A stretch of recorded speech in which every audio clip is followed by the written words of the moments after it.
ফরেক্স দেখব, ফরেক্সের news event, news কি, ফরেক্সের fundamental, currency strength, মার্কেটের স্ট্রেংথ, এগুলা দেখব। দেন ক্রিপ্টোর ফান্ডামেন্টাল দেখব। তাহলে আজকে আমরা মূলত শিখব কি, ফরেক্স এবং ক্রিপ্টো এই দুইটার ফান্ডামেন্টাল শিখব, কেমনে নিউজের বেসিসে আমরা ট্রেড নিতে পারি, এগুলো শিখব। দেন দেখি ইনশাআল্লাহ। আচ্ছা, তাহলে সবার আগে আমরা জানি ফরেক্সের নিউজটা কি। তাহলে নিউজের জন্য আমরা কি করব, 2-3টা ওয়েবসাইট আছে। এই 2-3টা ওয়েবসাইট সম্পর্কে জানলে আশা করি ফরেক্স মার্কেটের মোটামুটি অনেক কিছুই ক্লিয়ার হয়ে যাবে। এখন কি জানবো আমরা, এই যে ফরেক্স ফ্যাক্টরি, বুঝছেন? আপনি জাস্ট গুগলে যাবেন, গুগলে যা সার্চ করবেন ফরেক্স ফ্যাক্টরি, এই যে এইভাবে সার্চ করবেন, চলে আসবে। আর তার যদি না হয় তাহলে আমি প্রত্যেকটা লিঙ্ক ডেসক্রিপশনে দিয়ে দিব, আপনারা দেখে নেবেন। এই যে এখানে যা যা আছে, ক্রিপ্টোর যা আছে, ফরেক্সের যা আছে, এগুলো সব আমি ডেসক্রিপশনে দিয়ে দিব। আপনি এগুলো দেখবেন, কেমনে ফান্ডামেন্টাল করবেন না করবেন সব, টেনশন নেই ইনশাল্লাহ। আপনার এখন সার্চ দিয়ে ক্লাস থেকে মনোযোগ সরানোর কোনো দরকার নেই, আপনি একটু দেখেন। তাহলে এই যে ফরেক্স ফ্যাক্টরি যদি আমি সার্চ দিই, এই যে ফার্স্ট যে ওয়েবসাইটটা আসবে এটাতেই আপনি ঢুকবেন, বাট এটাতে আমি ঢুকি না কারণ এটা আমার লগ ইন করা নেই। ওকে, আচ্ছা ঢুকি, এটাতেই ঢুকি, ওই টাকাটা দিই যেটা আমার বুকমার্ক ছিল। এই টাইপের একটা ইন্টারফেস পাবেন আপনারা। এই টাইপের ইন্টারফেস পাইলে ঘাবড়ানোর কোনো রিজন নেই। হয়তো আপনার এই ফর্মসে থাকতে পারেন বা ট্রেডে থাকতে পারেন, আপনি সরাসরি ক্যালেন্ডারে চলে আসবেন। কই আসবেন? ক্যালেন্ডারে চলে আসবেন। এবার এই ক্যালেন্ডারে চলে আসলে আপনি দেখবেন আপনার 3টা কালার শো করতেছে, একটা রেড, একটা মোটামুটি অরেঞ্জ কালার, আর একটা ইয়েলো। বাট এই ফরেক্স ফ্যাক্টরির মাধ্যমে আমরা করবো কি, আমরা মূলত এই ফরেক্স ফ্যাক্টরির মাধ্যমে নিউজ দেখব মার্কেটে। কারণ ফরেক্স মার্কেটের ভিতরে যখন নিউজ আসে তখন মার্কেটে হিউজ মোমেন্টাম চলে আসে। এখন নিউজ কেন লাগবে? কারণ নিউজ যখন আসে মার্কেটে ভলিউম বাইরে যায়, বুঝছেন? হয়তো আপনার একটা ক্যান্ডেলের ভিতরে আপনার প্রফিট দিয়ে দিবে, অথবা একটা ক্যান্ডেলের ভিতরে আপনার লস দিয়ে দিবে। তাহলে নিউজ ইভেন্টে আসলে ট্রেড করা উচিত না, আসলেই উচিত না। বাট তাও মানে একটু যারা ঝুঁকি নিতে চায়, দেখবেন একটা ক্যান্ডেলে আপনার প্রফিট হয়ে গেছে, একটা ক্যান্ডেলে আপনার লস হয়ে গেছে, যদি ওই নিউজটা এক্সিকিউট হয়। সব নিউজ কিন্তু এক্সিকিউট হবে না। যেমন এইখানে দেখেন 1 জুলাই, বুঝছেন? 1 জুলাই এতগুলো নিউজ ছিল, এখান থেকে 2টা নিউজও মেবি এক্সিকিউশন হয় নাই। যেই নিউজটা এক্সিকিউশন হয়েছে একদম বেটারভাবে, ওইটাতে আপনি ভালো প্রফিট করতে পারছেন, বুঝছেন? তাহলে নিউজ কেন দরকার?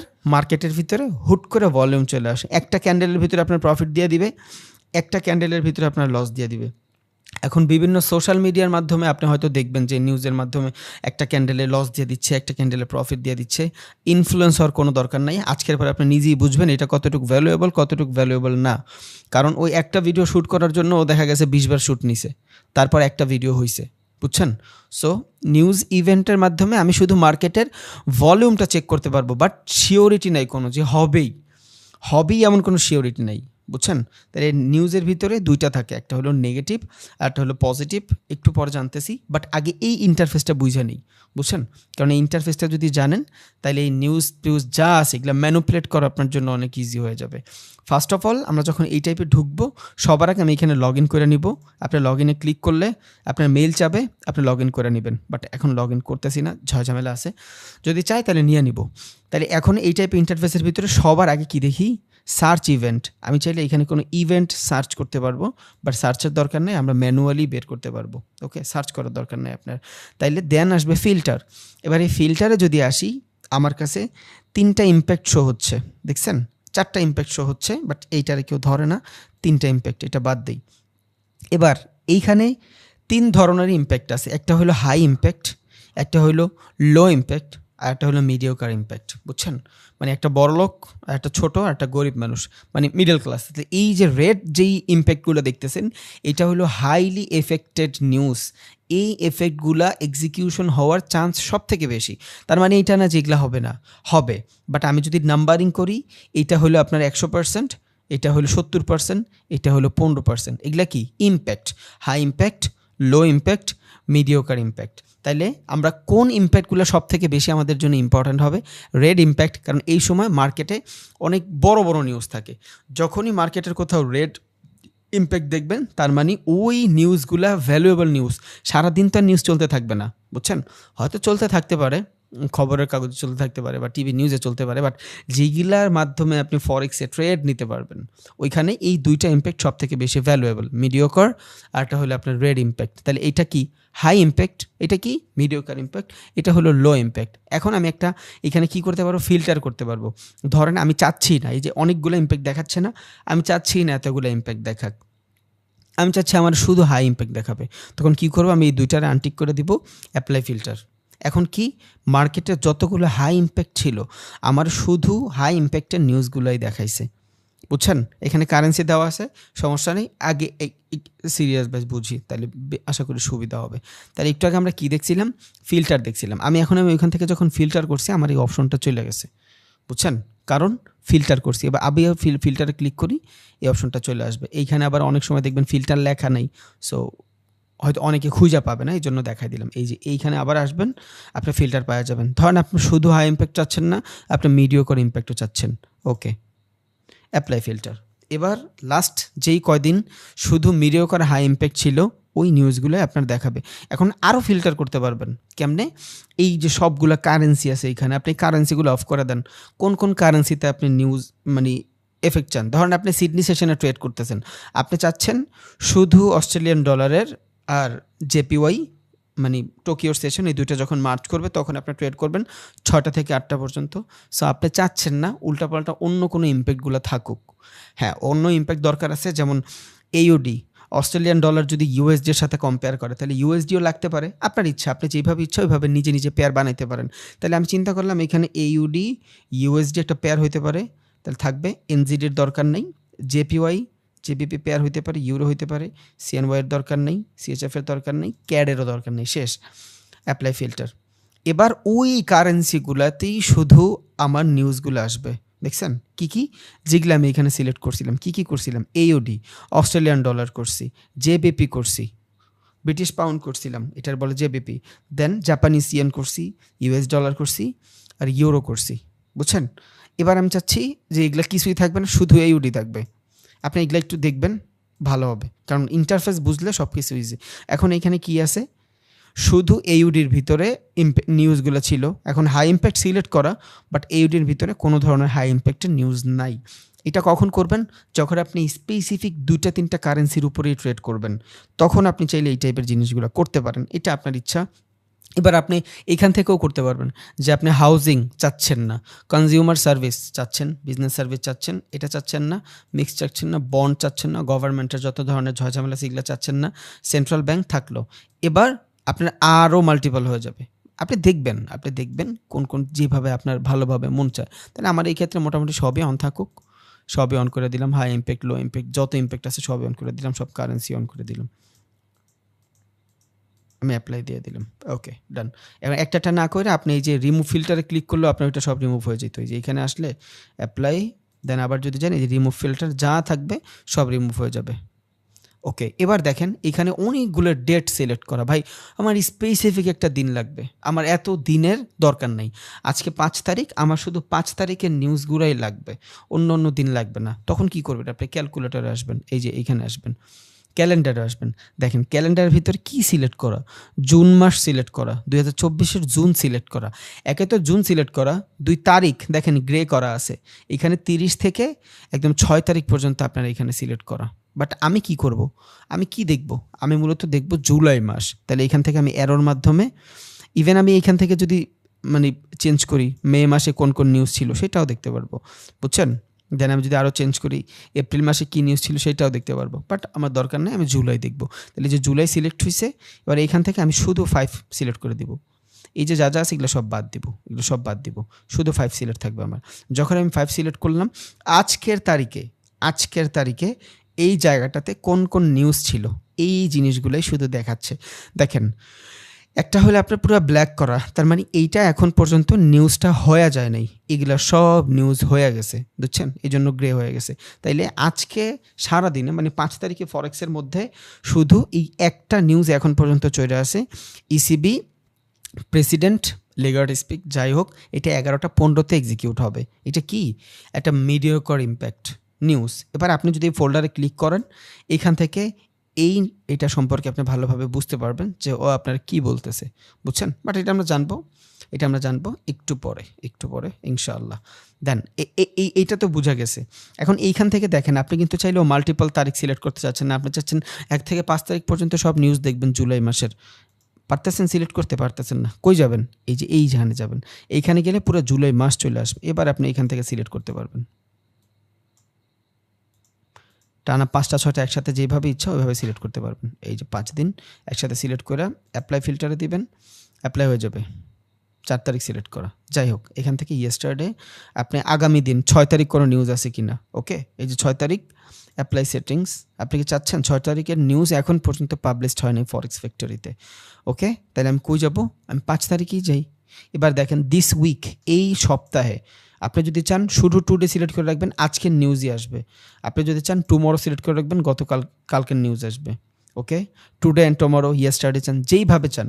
এগুলা এত ডিটেলসে দেখানোর কারণ হইলো এটা যখন আপনার ক্লিয়ার হয়ে যাবে আপনি কনফিডেন্স ফিল করবেন যে না, আমি খুব ভালোভাবে এগুলো ম্যানিপুলেট করতে পারি, আপনার জন্য সুবিধা হবে। তাহলে এখান থেকে আমি কই যাব? টুডেই যাব, অ্যাপ্লাই সেটিংস। আমার আজকের দিনের যত নিউজ আছে সব এইখানে হয়ে যাবে। এখন কোনটা ভালো হবে কোনটা খারাপ হবে ইট ডিপেন্ড মার্কেটের উপরে, ওইটাও আপনি জানবেন। তবে এইখানে দেখেন কিছু জিনিস আছে, একটা হলো প্রিভিয়াস, আরেকটা হলো ফরকাস্ট, আরেকটা হলো অ্যাকচুয়াল। এই তিনটাই হলো নিউজ ইম্প্যাক্টের সব থেকে মূল হাতিয়ার। এই তিনটা জিনিসের মাধ্যমে আপনি একটা নিউজরে যাচ করতে পারবেন, ওকে? একটা হলো প্রিভিয়াস, আগে কি ছিল, ফরকাস্ট, আজকে কি হয়েছে, অ্যাকচুয়াল মানে আসলে কি হইতে পারে জিনিসটা, প্রিডিক্ট। অ্যাকচুয়াল যে জিনিসটা না, এটা পুরোই প্রিডিক্টেবল। আর এইটার মাধ্যমেই আপনি নিউজটারে ইম্প্যাক্টফুল বানাইতে পারবেন। এই অ্যাকচুয়াল যদি মাইনাস হয় বেস কারেন্সি ডাউনে যাবে, অ্যাকচুয়াল যদি প্লাস হয় বেস কারেন্সি আপে যাবে। That's it. তার মানে কি, বেস কারেন্সি কোনটা? ধরেন ইউরো ইউএসডির ভিতরে আপনি ট্রেড করতেছেন, নিউজ কই? ইউরোতে। এখন ইউরোতে যদি আপনি ট্রেড করেন আর আপনার অ্যাকচুয়াল যদি থাকে প্লাসে মানে গ্রিনে, তার মানে কি ইউরো আপে যাবে। বুঝছেন? কনসেপ্ট বুঝছেন? এটা বুঝলে শেষ, ফরেক্স শেষ। অ্যাকচুয়াল যদি গ্রিন হয় আর আপনি যদি ইউরোতে ট্রেড করেন, তাইলে ইউরো আপনার কি হইতে হবে? বেস কারেন্সি হইতে হবে, আগের কারেন্সি হইতে হবে, মানে মূল কারেন্সি হইতে হবে, বুঝছেন? তাইলে এখন যদি আমি ইউএসডিতে ট্রেড করি আর ইউএসডি যদি আমার অ্যাকচুয়াল থাকে আপে মানে গ্রিন, তার মানে কি আমার ইউএসডি বেস কারেন্সি থাকবে, তখন আমার ইউএসডিটা আপে যাবে যদি নিউজটা এক্সিকিউট হয়। সব নিউজ কিন্তু এক্সিকিউট হয় না ভাই। 1000টা নিউজ থাকবে, 2টা 3টা এক্সিকিউট হইতে পারে। এই জন্য বেশিরভাগ মানুষ নিউজ ইভেন্টে ট্রেড করতে চায় না। একদম যারা জানে, ভিতরগত জিনিস জানে যে আসলে কখনই নিউজ ইভেন্ট ইম্পর্ট্যান্ট, এখানে অনেকগুলো জিনিস আছে, সবগুলো তো আর ইম্পর্ট্যান্ট না। এই যে এমপ্লয়মেন্ট খুবই ভালো, আনএমপ্লয়মেন্ট ভালো, তারপর আপনার গভর্নমেন্টের যদি কোনো ইস্যু হয় ওইটা ইম্পর্ট্যান্ট। এইখানে এই যে এগুলো যা দেখতেছেন এগুলো সব আপনার ইম্পর্ট্যান্ট না, আর এটা ওরাও বইলা দিছে, বুঝছেন? তাহলে এখান থেকে এই তিনটা কি, প্রিভিয়াস মানে হইলো আগে কেমন ছিল এই কারেন্সিটা, আগে কেমন ছিল, ফরকাস্ট মানে আজকে কি কাজ করছে, অ্যাকচুয়াল কি হইতে পারে। এবার এখান থেকে দেখেন আমি যদি ডিটেলসে ক্লিক করি, ও আমার কী বলছে, অ্যাকচুয়ালের এফেক্টটা কী পড়বে। অ্যাকচুয়াল যদি greater than forecast it's good for currency, মানে অ্যাকচুয়ালটা যদি ফরকাস্ট থেকে বেশি হয়, গ্রেটার দ্যান মানে বেশি, যদি বেশি হয় তাহলে ওই কারেন্সিটার জন্য ভালো হবে। কোন কারেন্সিটা? এই জায়গাতে যেই কারেন্সিটা থাকবে, ওকে? তাহলে এইখানে দেখেন তো আপনি জেবিপিতে একটা নিউজ ছিল লিডিং ইন্ডিকেটর, ওকে? আমার নাম জানার দরকার নেই, এটা নর্মাল একটা নিউজ ছিল। আমি যাই, কই গেলাম, ডিটেলসে গেলাম, কি বলছে এইখানে, অ্যাকচুয়াল গ্রেটার দ্যান ফরকাস্ট, যদি ফরকাস্টের থেকে অ্যাকচুয়াল হায়ার থাকে। এখন এখানে গ্রিন হইতে হবে এমন কোনো কথা নেই, যে গ্রিনই হইতে হবে এমন কোনো কথা নেই, রেডই হইতে হবে এমন কোনো কথা নেই। যদি ফরকাস্ট থেকে বেশি থাকে, বেশি যদি থাকে তাহলে কি হবে, এইখানে যে কারেন্সিটা থাকবে ওই কারেন্সিটার জন্য ভালো হবে। তাহলে এই কারেন্সিটা যদি বেস কারেন্সি হয় এটা কই যাবে? আপে যাবে। আর এইখান থেকে ফরকাস্টের তুলনায় যদি অ্যাকচুয়ালটা ভালো হয় বলতে মানে ফরকাস্ট যদি 1 থাকে, অ্যাকচুয়াল যদি 2 হয়, বুঝছেন? তখন কি হবে? ইউরোর জন্য খারাপ হবে। তাহলে ইউরো যদি যেইখানে বেস কারেন্সি না আসে ওই জায়গাটা কি হবে? ইউরো ডাউনে থাকবে। আর যদি ইউরো বেস কারেন্সি থাকে, অ্যাকচুয়াল যদি ভালো হয়, বুঝছেন, ফরকাস্টের তুলনায় অ্যাকচুয়ালটা যদি ভালো হয় তখন ইউরো আপে যাবে। ফরকাস্টের তুলনায় অ্যাকচুয়ালটা যদি কম হয় ইউরো ডাউনে যাবে যদি ইউরো বেস কারেন্সি থাকে। এখন ভাই ইউরো বেস কারেন্সি থাকলো না, তাহলে ফরকাস্টের তুলনায় অ্যাকচুয়াল যদি আপে থাকে আর ইউরো যদি বেস কারেন্সি না থাকে তখন ইউরো কই যাবে? ডাউনে যাবে। এটা আপনি নিজে নিজেই বুঝা যাবেন আশা করি। এই তিনটা জিনিস মনে রাখেন জাস্ট, প্রিভিয়াস, ফরকাস্ট, অ্যাকচুয়াল। এটা মনে রাখেন, প্রিভিয়াসের থেকে ফরকাস্ট কি, এটা নর্মাল একটা ডাটা, এটার প্রিডিক্ট করছে।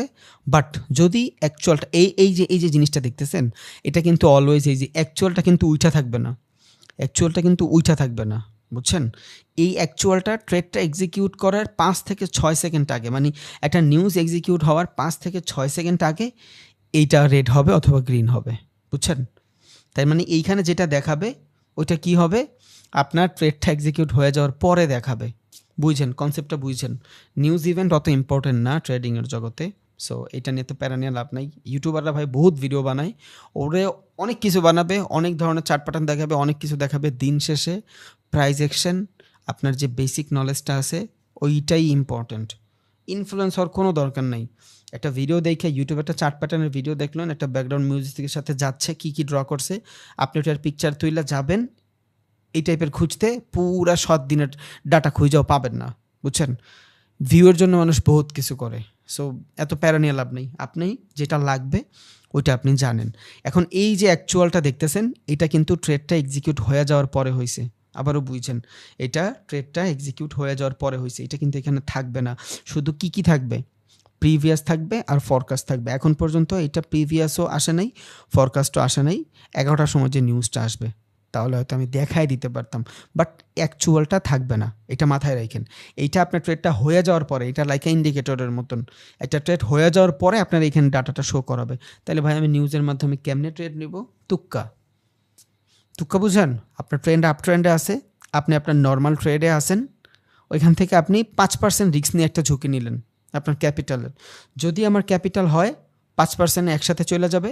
আর যদি আমার ক্যাপিটাল এইখানে, মানে আমি, নিউজ দুইভাবে হইতে পারে, ভালো হইতে পারে, গুড হইতে পারে, নেগেটিভ পজিটিভ দুইভাবে হইতে পারে। তাহলে নেগেটিভ যদি আমার নিউজ হয়, আবার বলি, আপনি নিউজের মাধ্যমে ট্রেড নিতে পারবেন না, নিউজের টাইম অনুযায়ী ট্রেড নিতে পারবেন। ধরুন 11টা 15তে একটা নিউজ, আমি চার্ট খুলে বসে আছি, আমার যদি আপে ট্রেড নেই, মার্কেট একটা সার্টেন টাইমে আমারে প্রফিট দিয়ে দিবে, খুবই অল্প সময় আমার প্রফিট দিয়ে দেবে, আমার অনেক সময় ওয়েট করা লাগবে না, বুঝছেন? মানে ওই আপনি একটা টাইম জোন বের করে ফেললেন যে এই টাইমটাতে মার্কেটে লিকুইডিটি আসবে, দ্যাটস ইট। তাহলে নিউজ টেকের মাধ্যমে কি করতেছি, এই টাইমটাতে মার্কেটিংয়ে, মানে মার্কেটে লিকুইডিটি আসবে। আপনি এগ্রেসিভ ট্রেড করতে পারেন। ধরেন আপনার ক্যাপিটাল $10,000 থাকলে আপনি $200 একটা রিস্ক নেন। $200 কি রাখবেন? স্টপ লস রাখবেন। টার্গেট রাখলেন 1:5। যদি হয়ে যায় ক্যাপিটাল ইনস্ট্যান্ট $1,000 হয়ে যাবে। যদি নিউজ আপনার বিপরীতে চায় $200 লস হবে। It's a win losing game, বুঝছেন? That's it. ট্রেডিং আপনার যে লিগ্যাল ফ্লো আছে ওই ফ্লোতেই হবে, ওই ফ্লোতেই হবে। বাট নিউজটা কেন ইম্পর্ট্যান্ট? আমি জানি এই সময়টাতে মার্কেটে একটা বুম আসবে যদি ওই নিউজটা এক্সিকিউট হয়। মোস্ট অফ দ্য কেসেসে নিউজ এক্সিকিউট হয় না। দেখেন তো এখানে আমি একটা ভালোই ধরি, 6:30 থেকে শুরু কইরা কানাডিয়ান ডলারে ইউএসডির ভিতরে নিউজ ছিল। আচ্ছা, এখানে আনএমপ্লয়মেন্টের নিউজটা সব থেকে বেটার মনে হচ্ছে আমার কাছে। ফরকাস্ট কত? 6.3। আমি দেখতেছি, জাস্ট অ্যানালাইজ করতেছি। ফরকাস্ট কত? 6.3। অ্যাকচুয়াল কত? 6.4। তার মানে ফরকাস্টের তুলনায় কি ছিল? অ্যাকচুয়াল বেশি ছিল। নিউজ কি বলছে? নিউজ বলছে actual less than forecast, good for currency. অ্যাকচুয়ালটা যদি ফরকাস্ট থেকে কম থাকে তাইলে কি হবে? Good for currency. বাট এইখানে কি হয়ে গেছে? অ্যাকচুয়ালটা ফরকাস্ট থেকে বেশি হয়ে গেছে, ব্যাড ফর কারেন্সি। তাহলে এখানে আমরা কি নিউজ দেখছি? আনএমপ্লয়মেন্টের নিউজ দেখছি। তাহলে এই নিউজটা সিএডির জন্য কি হবে? নেগেটিভ হবে। কেন নেগেটিভ হবে ভাই? আবার বুঝেন তো কেন নেগেটিভ হবে? আপনি নিজে দেখবা, চিন্তা করেন তো, চার্টের দিকে তাকায় থাকেন, ফরকাস্ট আর অ্যাকচুয়াল, আর নিউজটা দেখেন সিএডির। কেন সিএডি নেগেটিভ হবে বলেন? এটাও আমি খুলে দিই, সবাই দেখেন, নিজেরা দেখেন। 30 সেকেন্ড সময়।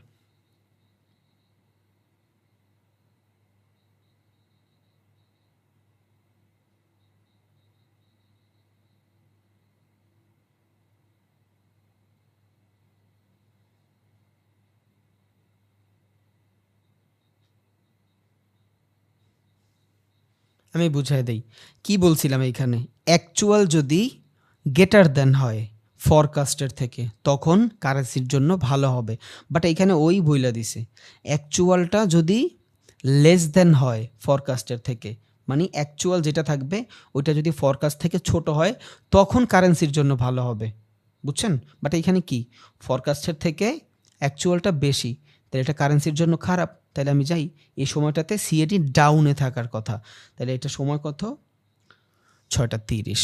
ওকে, ট্রেডিং ভিউ কারেন্সি কী ছিল, সিএডি হবে আমার বেস কারেন্সি। ওকে ডান, সিএডি যে কোনো একটা নেই, সিএডি জেপি বই। সময় কত ছিল 6:30, সিএডি থাকবে ডাউনে 6:30, 5 মিনিট।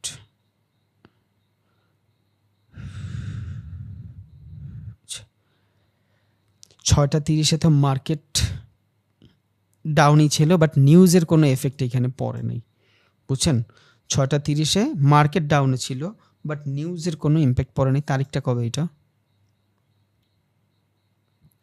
5 জুলাই, আজকে। আজকে। তাহলে এখানে কি ছিল, সিএডি ফরকাস্টের থেকে কম থাকা বিদায় মার্কেটে লেস দেন হয়েছে, মানে সিএডি ডাউনে থাকবে, মার্কেট ডাউনে, বাট নিউজের ইম্প্যাক্ট ঘটে নাই, বুঝছেন?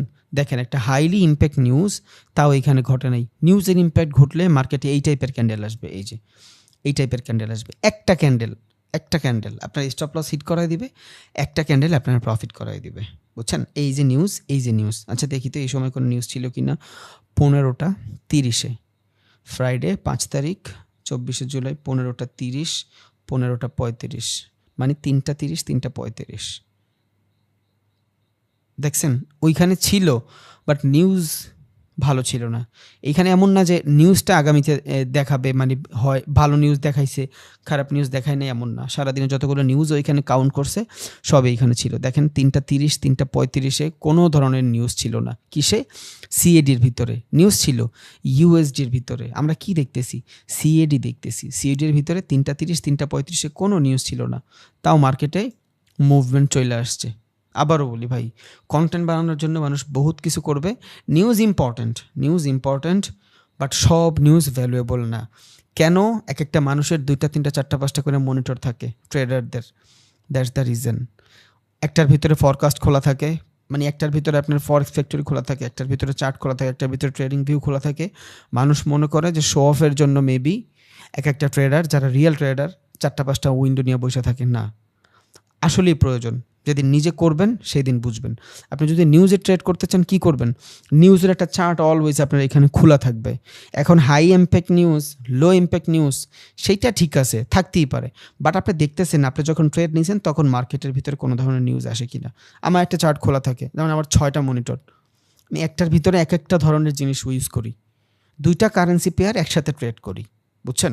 2টা কারেন্সি পেয়ার দেখি, একটার ভিতরে আমার এই যে নিউজ আরও যা যা আছে ফান্ডামেন্টালের এগুলা থাকে, 2টার ভিতরে আমি অ্যানালাইসিস করি, বুঝছেন? এটা শো অফের জন্য কেউই করে না। সো এখানে নিউজের কোনো ইম্প্যাক্টই ঘটে নাই। এইটা বুঝাইলাম যে নিউজ একদম কোনো সোনার হরিণ না, বাট হ্যাঁ অনেক নিউজ ইম্পর্ট্যান্ট হয়ে যায়, লাইক স্তুক্কা যেটা হয়ে যাবে ওইটা তো হয়েই গেছে, বাট আমরা তার কন্টেন্ট ক্রিয়েট করতেছি না যে আমাদের মানুষের দেখানো লাগবে, আমরা ট্রেড করতেছি। সো অতটাও ইম্পর্টেন্ট না নিউজ। তবে নির্বাচনের আগে আবার আপনার যেমন এই ইলন মাস্কের এক্সের নিয়ে যখন ঝামেলা হয়েছিল, মানে ওর গার্লফ্রেন্ড এক্স না, ওর কোম্পানি এক্স টুইটার, দেন আপনার মেটা 5-এর ভিতরে যদি কোনো ঝামেলা হয়, হুট করে দেখবেন ফেসবুক বন্ধ হয়ে গেছে, এই টাইপের যখন কিছু হবে 2-3 ঘন্টার জন্য, ওই টাইমে হাইলি এফেক্টেড নিউজ থাকে মার্কেটে, বুঝছেন? মানুষ পুরো প্যানিক শুরু করে দেয়। স্টক মার্কেটে 1 সেকেন্ডের জন্য উল্টাপাল্টা কিছু হয়ে গেলে মার্কেটে প্যানিক শুরু করে দেয়। স্টক মার্কেটে যদি অনেক বেশি ঝয়ঝামেলা হয়ে যায়, একটা ধরেন অ্যাপেল কোম্পানির শেয়ার টানা 10% কমে গেল, তখন ওই সব নিউজ এসে এখানে ইম্প্যাক্ট করে। সব নিউজ ইম্প্যাক্ট না, যার মানে কি প্রেসিডেন্ট হইলো না হইলো এগুলা তো এখানে জানার দরকার নেই, বুঝছেন? News important, but highly affected news important. ওইটা আপনিও বুঝবেন, যে নিউজ সারা বিশ্ব লাড়া দেয়, ওইটা আজকে জো বাইডেন ঠাস করে অসুস্থ হয়ে গেছে, ইটস এ ভ্যালিড নিউজ। এই সময় মার্কেটে আপনি ভালো একটা কিছু দেখতে পারবেন, নেগেটিভিটি দেখতে পারবেন। কারণ যদি জায়গা অস্ট্রেলিয়া মানে আমেরিকার অবস্থা খারাপ হয়ে যাইতে পারে, হুট করে দেখলেন পুতিনের একটা ঝামেলা হয়ে গেছে, হুট করে মুদির ঝামেলা হয়ে গেছে, এইসব নিউজ কাজে দেয়, বুঝছেন? এইসব নিউজ কাজে যায়। যেমন আপনি সিডনি সেশনে ট্রেড করতেছেন, AUD আপনার হলো কারেন্সি, তাই তো? এবার অস্ট্রেলিয়ায় অনেক বড় একটা ঝামেলা হয়েছে, অস্ট্রেলিয়ায় ফ্লাড হয়েছে, মানে প্রচুর পরিমাণে বন্যা হয়েছে, এইটা আপনার জন্য ভ্যালিড নিউজ, বুঝছেন? বাট হ্যাঁ, আপনি নিউজ দেখেন, দেখতে থাকেন, সমস্যা কি? একটা চার্ট সাইডে খোলা থাকলো বা চার্ট যদি না থাকে, একটু পরপর ঢুকলেন, ঢুকে একসাথে দেখে নিলেন।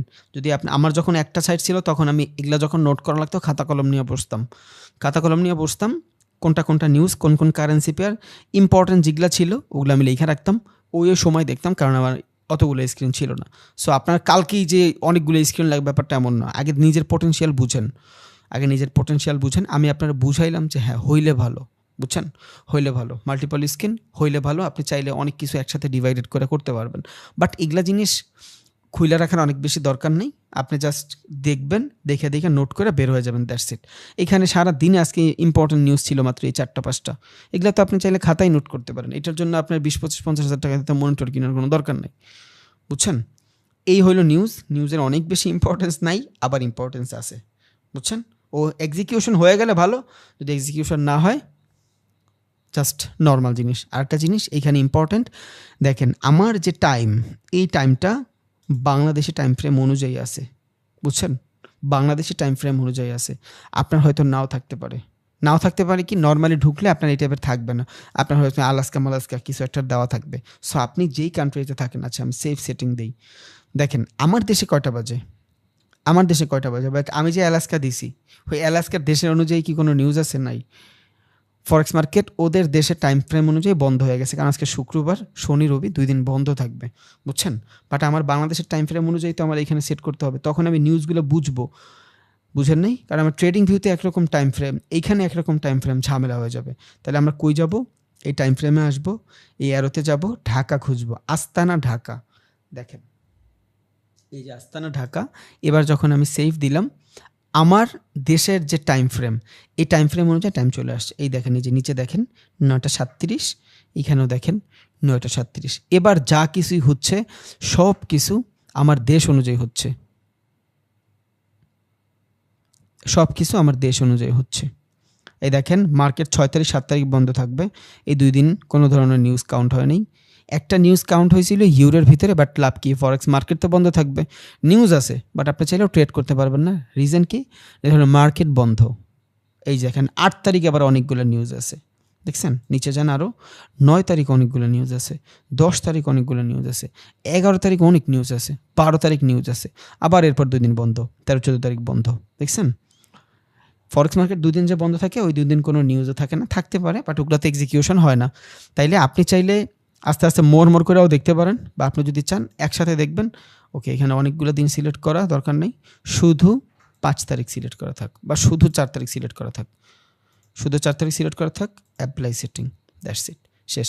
এবার শুধু 4 তারিখের নিউজগুলোই দেখতেছি। আচ্ছা দেখি তো 4 তারিখ থেকে কোনো নিউজ ইম্প্যাক্ট করছে কি না।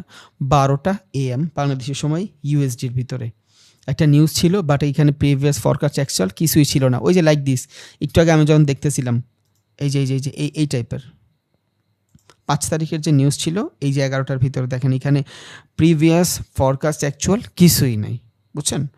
সেমভাবেই ধরেন আমি 4 তারিখ যাই, অ্যাপ্লাই সেটিংস, আমি দেখবো যে নিউজ ইফেক্ট আসলেই কতটুকু কাজ করে।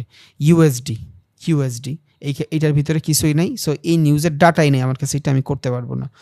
দেন আমি CHF দেখি, সুইচ ফ্র্যাঙ্ক দেখি, নো প্রবলেম। CPI অত ভ্যালুয়েবল মনে হচ্ছে না, বাট তাও দেখি ডিটেলসে যায় কী বলছে। ডিটেলসে বলছে নিউজ এফেক্ট, হ্যাঁ, অ্যাকচুয়াল গ্রেটার দ্যান ফরকাস্টের থেকে যদি অ্যাকচুয়াল বড় হয় তাহলে গুড ফর কারেন্সি, এটা কারেন্সির জন্য ভালো হবে। তাইলে এখানে আমি কি দেখতেছি, CHF ফরকাস্টের থেকে অ্যাকচুয়াল বড় হইলে কারেন্সির জন্য ভালো হবে, ফরকাস্টের থেকে অ্যাকচুয়াল ছোট কারেন্সির জন্য ভালো না।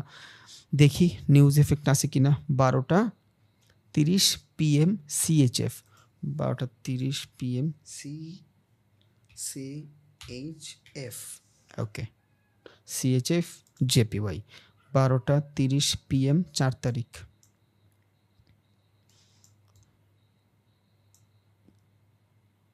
এই যে 12টা 12:30 PM, না 12:30 নাই, 12:30 কোনো নিউজ নেই। দেখছেন, একটা হাইলি এফেক্টেড নিউজ, বাট কোনো কাজই করে নাই। সো ওই যে আমরা সোশ্যাল মিডিয়ার পাগল পড়বো না ভাই, জীবন ধ্বংস হয়ে যাবে, একদম পুরো মইরা যাব। সোশ্যাল মিডিয়া বহুত কিছু দেখবেন, অনেক কিছু শুনবেন, অনেক কিছু দেখবেন, অ্যাভয়েড, জাস্ট অ্যাভয়েড।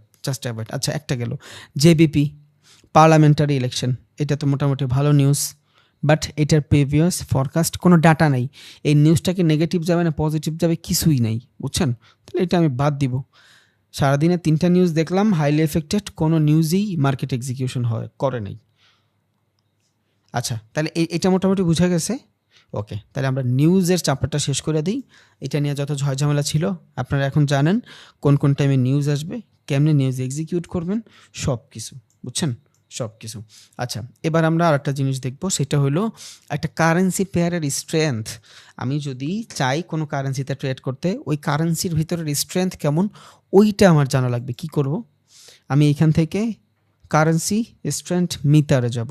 এইবার আমি একটা কারেন্সিতে ট্রেড করতেছি, বুঝছেন? আমি একটা কারেন্সিতে ট্রেড করতেছি, বাট আমার বেস কারেন্সি ভালো না কোয়াড কারেন্সি ভালো সেটা আমি জানি না। ধরেন আমার এখানে কি কি দেওয়া, সিএচএফ, জেপিওয়াই, আমি এখানে খুঁজি তো বর্তমানে মার্কেটের সিচুয়েশন অনুযায়ী সিএইচএফ, জেপিওয়াই। তার মানে এখানে কারেন্সি স্ট্রেংথের ভিতরে আমি দেখতেছি সিএইচএফটা মোটামুটি বেটার, মানে সিএইচএফ এর থেকে জেপিওয়াই বেটার, তাই তো? তাহলে জেপিওয়াই যদি ভালো থাকে, সিএইচএফ কই থাকবে? বেস কারেন্সি হইলেও সিএইচএফ একটু ডাউনে থাকবে। সিএইচএফ আছে ডাউনে। এটা হলো কারেন্সি মিটার। এটার মাধ্যমে আপনি ট্রেডিং জোন খুঁজে পাবেন। কেমনি? যে কোন কোন মার্কেট আপনার জন্য বেস্ট হবে, আপনি নিজে কারেন্সি পেয়ার বানাইতে পারবেন সেমভাবে। এখন এইখানে জেবিপি সব থেকে ভালো মনে হচ্ছে আপনার কাছে, তাহলে জেবিপি যদি সব থেকে বেশি ভালো হয়, ইউএসডি মোটামুটি ডাউনে আছে, তাহলে এই দুইটা কারেন্সির ভিতরে কার মিটার সব থেকে বেশি? জেবিপির। এবার আমি চিন্তা করলাম আমি হাই ভলিউমে জেবিপিতে ট্রেড করব, বাট কারেন্সি পেয়ার কী বানাবো? JBP USD. তাহলে জেবিপি ইউএসডির ভিতরে যদি ট্রেড করি, জেবিপিতে আমার অনেক ভালো কারেন্সির মিটার স্ট্রেংথ, মানে জেবিপি কারেন্সিটা আজকে ভালো করতেছে, তাহলে জেবিপি কই থাকবে? আপে থাকবে। তাহলে আমি চাই এইখান থেকে আমি ট্রেন্ড ডিফাইন করতে পারবো যে কোন ট্রেন্ড ভালো কোন ট্রেন্ড খারাপ। তাহলে জেবিপি ইউএসডি যদি আমি নেই, জেবিপি অনেক আপ ট্রেন্ড থাকবে। দেখি আছে কি না।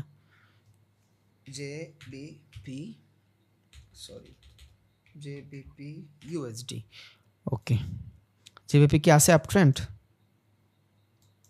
আছে, অনেক সময় ধরে আপ ট্রেন্ড না?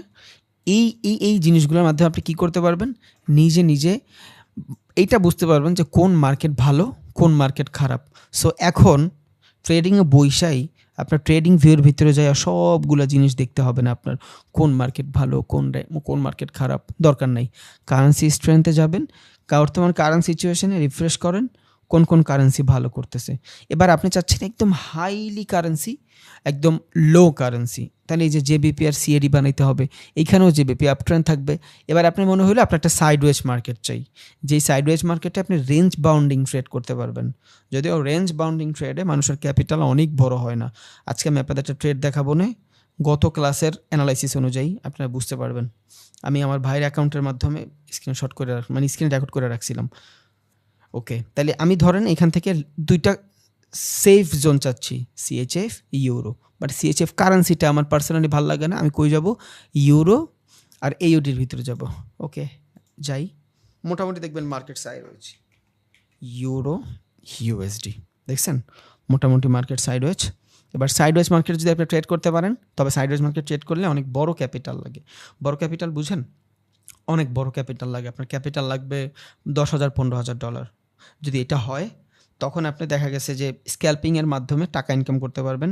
যে একটা ক্যান্ডেলের ভিতরে আপনি প্রফিট লুজ সব করে ফেলতে পারবেন। এইখানে আপনি এগ্রেসিভ ট্রেড করতে পারবেন। কেমনে? একটা ট্রেড নিলেন, এখনও নাকি অনেকে স্টপ লস টার্গেট হিট বুঝে নেই। আমার তো মাথায় ঢোকে না ভাই, কেমনে সম্ভব? ধরেন আপনার এই ক্যান্ডেলটা হইলো, এই ক্যান্ডেলটা কনফার্মেশন পাইছেন, আপনি এই ক্যান্ডেলের কনফার্মেশন পাইছেন কি? Bullish candle. এবার আপনি চিন্তা করছেন এইখান থেকে ট্রেড নিয়ে নেবেন, ওয়ান ক্যান্ডেল, স্টপ লস আমার একদম ছোট, কারণ মার্কেট ধরেন নিচে আসবেই না, বা এই ক্যান্ডেলের 50% থাকবে আপনার স্টপ লস। টার্গেটটা আপনি সেট করলেন না, বুঝছেন? এক্সনেসের টার্গেট আপনি সেট করলেন না, কারণ আপনি চাচ্ছেন ওই একটা ক্যান্ডেল শেষ হওয়ার সাথে সাথে আপনি ট্রেডটা অফ করে দিবেন।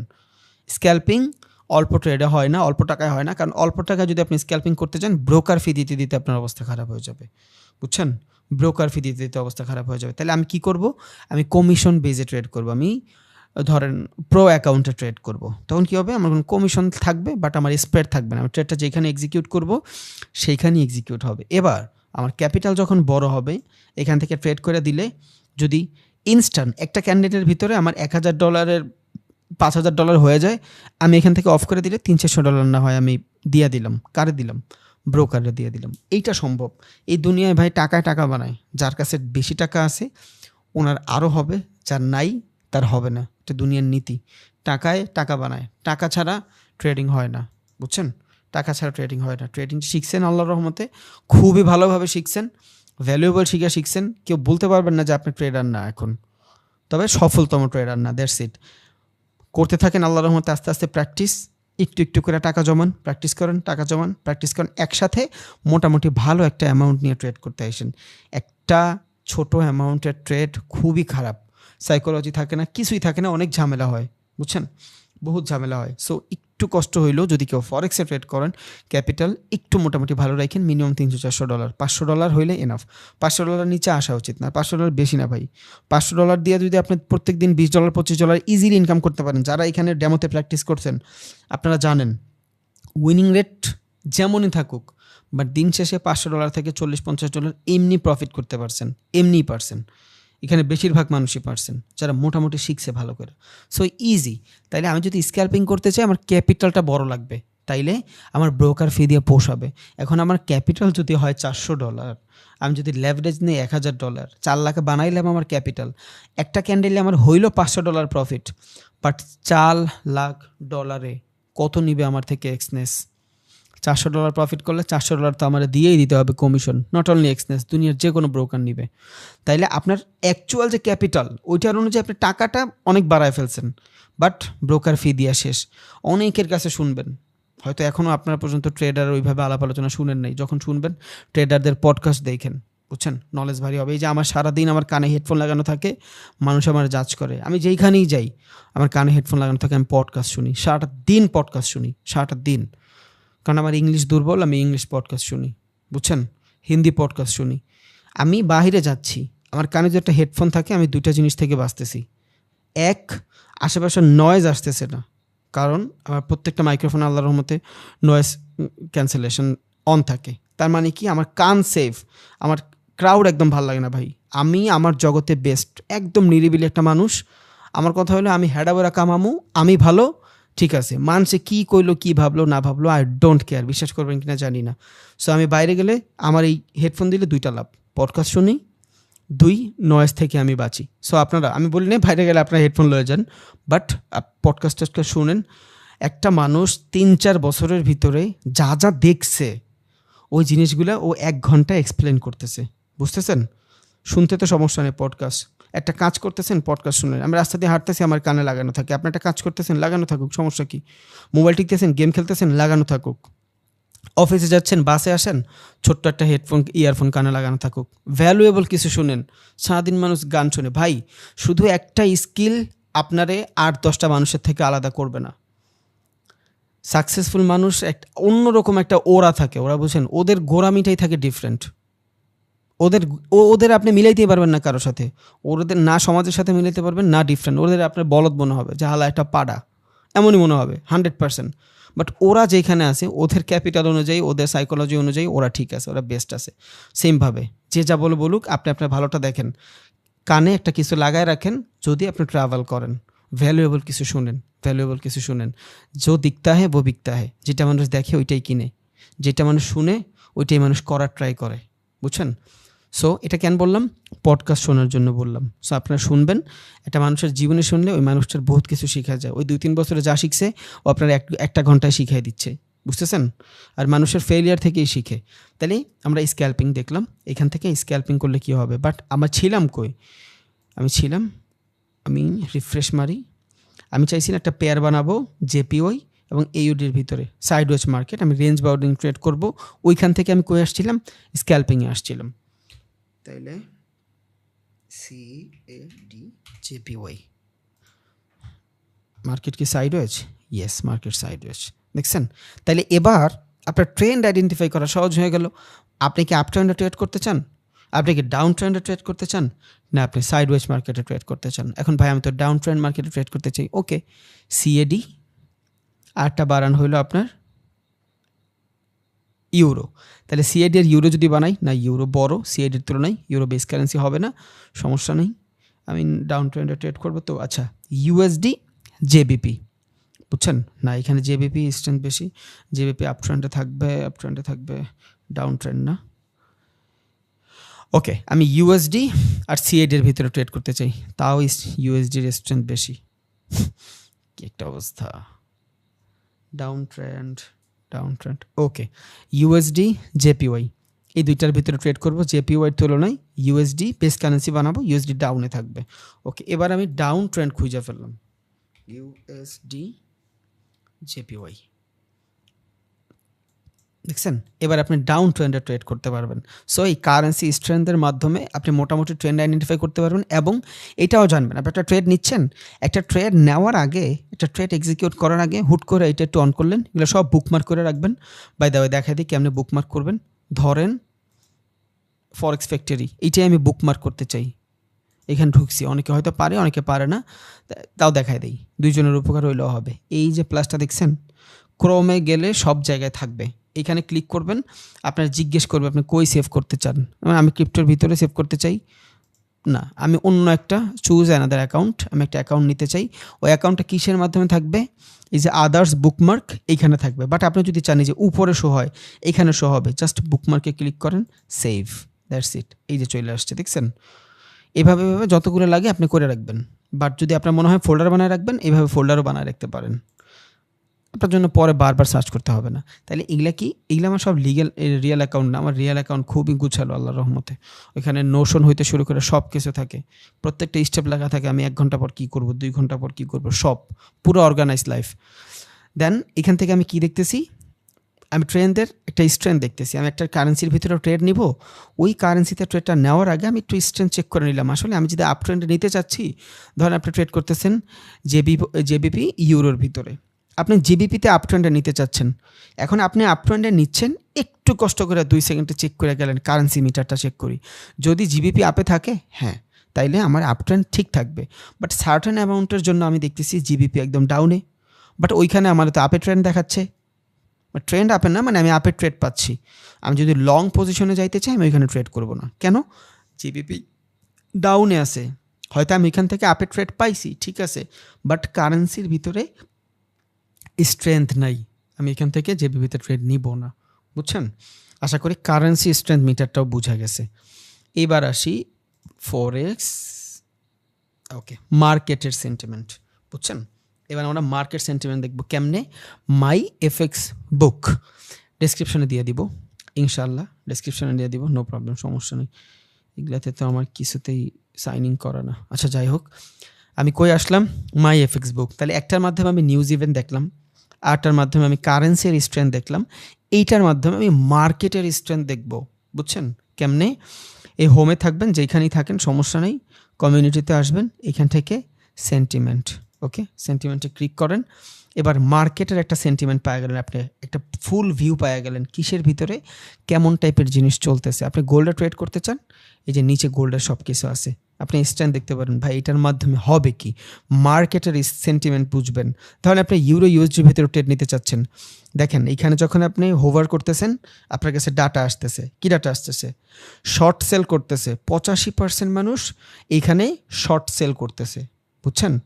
লং নিচ্ছে, মানে বাইং ক্ষেত্রে মাত্র 15% মানুষ বাইং করতেছে। এখন ইউরোর ভিতরে যদি আপনি আপের দিকে ট্রেড পান, আপনি কি ইউরোর ভিতরে আপের ট্রেড নেবেন? আইডিয়ালি কেন নেবেন না? কারণ 85% মানুষ যেহেতু ডাউন, মানে শর্ট সেল করতেছে, আপনি 15% চাইলেও ওইখানে আপে ট্রেন্ড নিয়ে যেতে পারবে না। কারা পারবে? পারবে কে এইখানে? ইনস্টিটিউশন, হেজ ফান্ড, ব্যাংক, ওই পরিমাণে ওদের কাছে ক্যাপিটাল আছে। বাট ওরা কই টাকা লাগায় না লাগায়, অর্ডার ব্লক কেমনে বানায়, কেমনে অর্ডারটার ব্লক বানায়, টাকা লাগায়, ফ্লো আসে, এগুলো আপনি জানেন। সো আপনি যখন ইউরোর ভিতরে আপে ট্রেড নিতে চাচ্ছেন, ধরেন 15% মানুষ, এখন বলতে পারেন ভাই অল্প মানুষই তো দুনিয়া বানাইতেছে, হ্যাঁ ওকে, এবার আপনি চিন্তা করলেন যে আমি 15% মানুষ 85% মানুষের বিপরীতে যাবো, উইচ ইজ গুড, বাট সেটার জন্য আপনার লাগবে কি হিউজ অ্যামাউন্ট টাকা, আছে কার কাছে? ওদের কাছে। এবার দেখেন তো ওরা মার্কেটের ভিতরে স্মার্ট মানি কনসেপ্টের কিছু বানাচ্ছে কিনা, অর্ডার ব্লক করতেছে কিনা, কোনো ফ্লো আসতেছে কিনা, এমন কিছু পান কিনা যেটা স্মার্ট মানি মানুষের, ওরা যারা ট্রেড করে ওরা করতেছে। যদি দেখেন যে ওরা এই করতেছে, আপনি ওদের সাথে সাথে জাস্ট হাঁটা শুরু করেন। তখন আপনি বলতে পারেন যে আমি 85% মানুষের বিরুদ্ধে ট্রেড করতেছি, কারণ আপনার হিউজ অ্যামাউন্ট ক্যাপিটাল আছে। আপনার নাই, বাট আপনি যার সাথে ঘুরতেছেন ওর অনেক আছে, বুঝছেন? সেমভাবে তাহলে কারেন্সি এক্সচেঞ্জ দেখেন মার্কেটে সেমভাবে এই যে জেবিপি, ধরেন আপনি জেবিপির ভিতরে আপে ট্রেড করতেছেন। এখানে আমি যখন কারেন্সি মিটারটাও বের করি, আচ্ছা এখানে জেবিপি কী দেখতেছি আমি, ফুললি আপ ট্রেন্ড, বুঝছেন? বাট মার্কেট সেন্টিমেন্টের ভিতরে কী দেখতেছি, 84-94% মানুষ শর্ট সেল করতে চাচ্ছে। কেন? বাইং আসছে, যেহেতু বাইং আসছে প্রফিটটা বুক করতে হবে, তখন কি হবে? শর্ট সেল করতে হবে। বাট এইখান থেকে আমি তো আরও বাই করতে চাইতাম, জেবিপি ইউএসডি আমি তো আরও বাই করতে চাইতাম, বাট এখন আর আমি বাই করব না। কারণ কি? মার্কেটের সেন্টিমেন্ট দেখতেছি যে এইখানে সেন্টিমেন্ট মানুষ শর্ট সেল করতে বেশি আগ্রহী দেখাচ্ছে। রিজন কি? মার্কেট একটা ডিসেন্ট অ্যামাউন্ট উপরে গেছে ভাই, মার্কেট ডিসেন্ট অ্যামাউন্ট গেছে, এখন তো মার্কেটের নামার পালা। যার উত্থান আছে ওর পতনও আছে, সেম জিনিস, বুঝছেন? তাইলে এখানে আমি অ্যাভয়েড করব। দেখতেছি কারেন্ট মিটার স্ট্রেংথ আছে, বাট ওই যে একটু ডিফারেন্ট আমরা সবার থেকে। কত নম্বর সুইং এইটা? কয় নম্বর সুইং? আপ ট্রেন্ডের কয় নম্বর সুইং এটা দেখেন তো, তাইলে হয়তো আপনি বুঝতে পারবেন আপনার আসলে নেওয়া উচিত কিনা।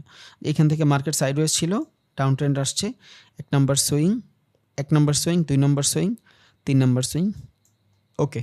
তাহলে মোটামুটি লঙ্গার টাইম ফ্রেমে 3-4 নম্বর সুইং চলে আসছে। আর আমি যদি শর্টার টাইম ফ্রেমে চিন্তা করি, তাইলে মোটামুটি 3-4টা সুইং আসছে। আমি এখান থেকে আর বাইং করতে চাই না, কারণ অনেক বাইং হয়েছে, এবার সেলও আসবে। কারণ যেই মার্কেটে বাইং আসে ওই মার্কেটে সেলও আসে। আর আমি মোটামুটি মার্কেটের স্ট্রেংথ কী বুঝতেছি, মানুষ শর্ট সেল করতে চাচ্ছে। রিজন কি? সাইডে দেখেন পজিশন লেখা আছে, এই যে 10, এই সাইডে খেয়াল করেন, এই দেখেন এই যে পজিশন লেখা আছে 10, 48, 27। আর একটা কি আপনার হলো জাস্ট 9,000, একখানে হলো আপনার 1 লাখ, আর একটা হলো 9,000। তার মানে 1 লাখ মানুষ শর্টের পজিশন নিয়ে বসে আছে, লংয়ের পজিশন নিচে কত? মাত্র 10% মানুষ। তাহলে এইখান থেকে বাইংয়ের তুলনায় সেলিং বেশি আসবে। রিজন কি? সবাই শর্টের পজিশনটা হোল্ড করে রাখছে, সবাই শর্ট সেল করতেছে, এখান থেকে মার্কেট ডাউনে যাবে। এগুলা মার্চ করবেন, তারপর ট্রেড করবেন। এই যে ধরেন আপনার ইউরো এইউডি, বুঝছেন? এবার এখানে আমি যাই, ইউরো এইউডির ভিতরে যাই, দেখি ইউরো এইউডি, ওকে। মার্কেট তো সাইডওয়েজ। আচ্ছা দেখেন এইখানে মানুষ মোটামুটি কি সবাই কিন্তু শর্ট সেলেই করছে এতক্ষণ, মোটামুটি মার্কেট সাইডওয়েজ ছিল। আচ্ছা যেহেতু মার্কেট সাইডওয়েজ ছিল, মার্কেট সেন্টিমেন্ট কি বলতেছে? ইউরো ইউএসডি মানুষ শর্ট সেল করতে চাচ্ছে না, লং বাই করতে চাচ্ছে। কোনো সিগনেল পাচ্ছেন আপনি? বাইংয়ের সিগনেচার কি পাচ্ছেন? ইয়েস, অনেকক্ষণ পরে মার্কেটের ভিতরে বাইং ফ্লো আসছে, দেখছেন? অনেকক্ষণ পরে এগ্রেসিভনেস আসছে না বাইংয়ের ভিতরে, এতক্ষণ ছিল, অনেকক্ষণ পর আসছে। আর এই জিনিসটারও মার্কেট সেন্টিমেন্টটাও বুঝাচ্ছে যে বাইং তো হয়েছে, এতক্ষণ সেলিং হয়েছে, মার্কেট আমি দেখতেছি sideways, but most of the people কী করতে চাচ্ছে? এই যে ইউরো ইউএসডির ভিতরে বাইং করতে চাচ্ছে, লং পজিশন নিতে চাচ্ছে। রিজন কি? শর্ট অনেক করে ফেলছে। এবার আমি দেখি যে স্মার্ট মানি কনসেপ্টের কিছু অ্যাড হয়েছে এখানে। ইয়েস, এই যে ফ্লো, এই ফ্লো তো আর আমরা আনি নাই। $10 তো আর $6 ট্রিলিয়ন মার্কেট এমন হয় নাই, হয়েছে? হয় নাই। এইখানে 100% টাকাওয়ালা মানুষ ঢুকছে। সো যখন এইখানে টাকাওয়ালা মানুষ ঢুকছে, এটা কি? এই জিনিসটা আমার ফেয়ার ভ্যালু ভাঙ্গা দিছে, নো প্রবলেম। এটা কি? অর্ডার ব্লক জোন, এইখান থেকে অর্ডারটা ব্লক হয়েছে, তাহলে এটা আমি ড্র করে রাখবো। আপনার বহুত কিছু মার্চ করা লাগবে ভাই, আপনি সব জানেন, বাট সমস্যা হইল কি? আপনি মানেন না। আপনার মনে হয় আপনার কেউ ধরে খাওয়াই দিবে, কেউ খাওয়াই দেয় না এই দুনিয়ায়, কেউ খাওয়াই দেয় না, নিজেরই খাইতে হয়। হয়তো কেউ বাজার করে দিতে পারে, বুঝছেন? তো বাজার তো করেই দিতেছি ভাই, বাট আপনি একটু করেন না কষ্ট। সব মার্চ করবেন একসাথে, সব মার্চ করে পরে ট্রেড নেবেন, এগুলো সব আপনি জানেন। বাট এইটাও কথা, আমি যে জিনিস 2.5 বছর 3 বছরে দেখছি ওই জিনিসটা আপনার 1 মাসে দেখবেন না ভাই, আপনারও তো সময় লাগবে। সো রাতারাতির চিন্তা বাদ দিন, ভালো একটা সাইকোলজি বিল্ড করেন যে এইখান থেকে আমি অনেক কামাবো, but it's a process, it's a process. গাছ লাগাইয়াই ফল খাওয়া যায় না। এবার আপনি ওই গাছের যতই কলম করেন, যতই এগ্রেসিভ কলম করেন, একটা বছর তো 100% লাগবে, বুঝেন নাই? 1 বছর পরই ও ফল দিবে, এরপর নয় 12 মাস দিবে। মৌসুমি ফল না হয়ে আমি ধরেন 12 মাসই ফলই লাগাইলাম, বাট 12 মাস দিবে। ওই 12 মাস ফল দেওয়ার আগে 1 বছর ওর বাড়তে সময় লাগতেছে না? সো আপনার 1 বছর দেন, অবশ্যই বাড়বে, বুঝেন নাই? এবার দেখেন মার্কেট অর্ডার ব্লক জোনে আমরা জানি ফেয়ার ভ্যালু থেকে মার্কেট পয়রা কই যায়? ডিমান্ড জোনে যায়। হ্যাঁ, সমস্যা নেই। ফেয়ার ভ্যালু থেকে মার্কেট কই যায়? ডিমান্ড জোনে যায়। মার্কেট কি ডিমান্ড জোনে আইসা সাইডওয়েজ হইছে? তাহলে it's a valid demand zone. কি zone? It's a valid demand zone. Order ব্লকে আইসা আবার প্রাইসটা ব্লক হচ্ছে। এখান থেকে সাইকোলজি দেখবো মার্কেটের। এখান থেকে এগ্রেসিভনেস ছিল, সেলিংয়ের এগ্রেসিভনেস ছিল, সমস্যা নেই। কারণ এখান থেকে সেলিং আসছে, কিছু সেলার তো এখানেও দেখাবে। কারণ যারাই আছে ইনস্টিটিউশনাল ব্যাংক সবাই একসাথে বাই করে না। ওই ইনস্টিটিউশনাল ভিতরেও কিন্তু ভাগ আছে, বাই করে সেল করে, বুঝেন নাই? মিউচুয়াল ফান্ড ওদের ভিতরেও বাই আছে, সেল করে। তাহলে এইখানে মিউচুয়াল ফান্ড থাকলে এইখানেও মিউচুয়াল ফান্ডে আছে, দুই তরফা মানুষই থাকে মার্কেটে। এমন না যে আমরা শুধু 70% ট্রেডার একদিকে আর 30% সবাই একদিকে ট্রেড করতেছে, তাইলে হবেই না, টাকাই বানাতে পারবে না ওরা। সো ওদের ভিতরেও বাইং সেলিং আছে, ওদের সাইকোলজিও ডিফারেন্ট। এখানে দেখেন কি হচ্ছে, মার্কেট সাইডওয়েজ হচ্ছে। আর আমরা পুল ব্যাকের ক্লাসে দেখছি যখন মার্কেট ধাপ করে নিচে না আইসা কি বানাবে? রেঞ্জ বাউন্ড বানাবে। এখান থেকে মার্কেটের ফ্লো আসবে। কি আসবে? ফ্লো আসবে। আস্তে আস্তে মার্কেট সাইডওয়েজ হচ্ছে। বাইং কোনো এগ্রেসিভনেস যদি কিছু পান, এখান থেকে একটু লঙ্গার টাইম ফ্রেমে যান, দেখেন কি বলতেছে। ওকে, ডান। ওকে, এই অর্ডার ব্লকে আইসা প্রাইস সম্মান করতেছে, সমস্যা নেই।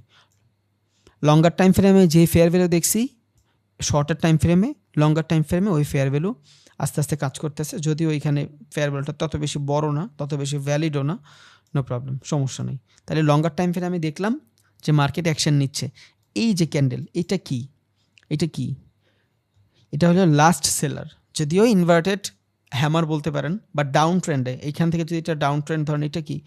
Inverted hammer. এরপরের কি আসছে? বাইং আসছে না সেলিং আসছে? তার মানে মার্কেট এখনও আমার ফেভারেই আছে। এবার আপনি এখান থেকে ওয়েট করেন, বেটার কনফার্মেশন পাইবেন, ট্রেড নেবেন, শেষ।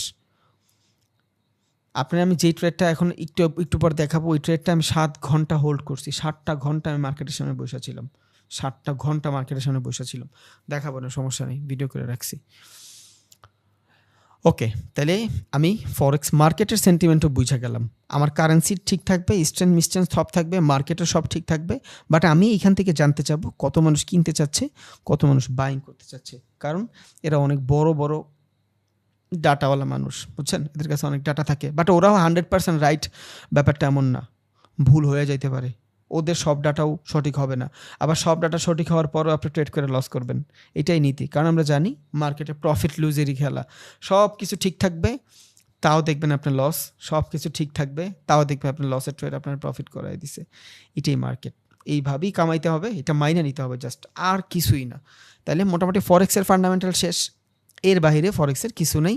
আর একটা জিনিস আছে, আপনি কত পার্সেন্ট রিস্ক নিতে চান সেই জিনিসটা, এই যে পার্সেন্টেজ ক্যালকুলেটর। ধরেন আপনার ক্যাপিটাল আছে, আচ্ছা আমি ফরেক্সের ওইটাই নিয়ে আসি। ওকে,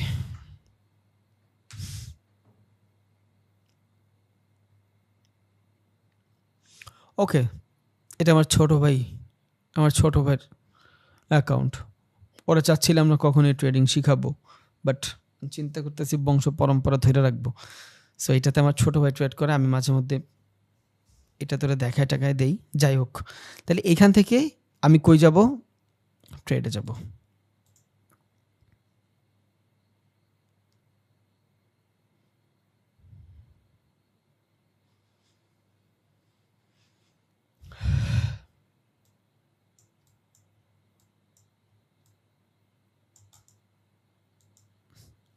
এটাও প্রফিট করছিল, বুঝছেন?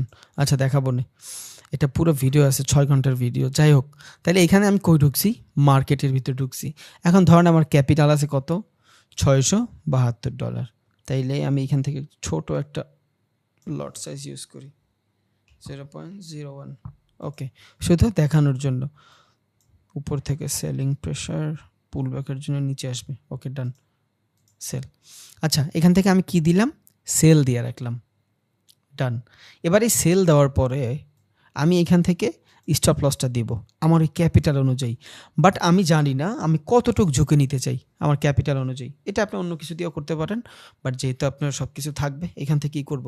এখন আমার ক্যাপিটাল কত? মাত্র $672। আচ্ছা, আমি এইখানে আসি, ক্যাপিটাল, মোট ক্যাপিটাল কত? 672।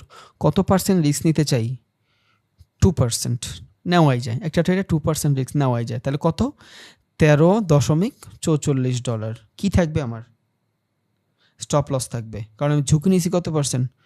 মাত্র 2%-এর। তাহলে এইখান থেকে আমি প্রফিট চাচ্ছি কত পার্সেন্ট? 6%। 1:3। কত ডলার প্রফিট চাচ্ছি? $40। আমি কি মেজার করে ফেললাম? তাহলে আমার $13 লস থাকবে, $40 আমার কি থাকবে?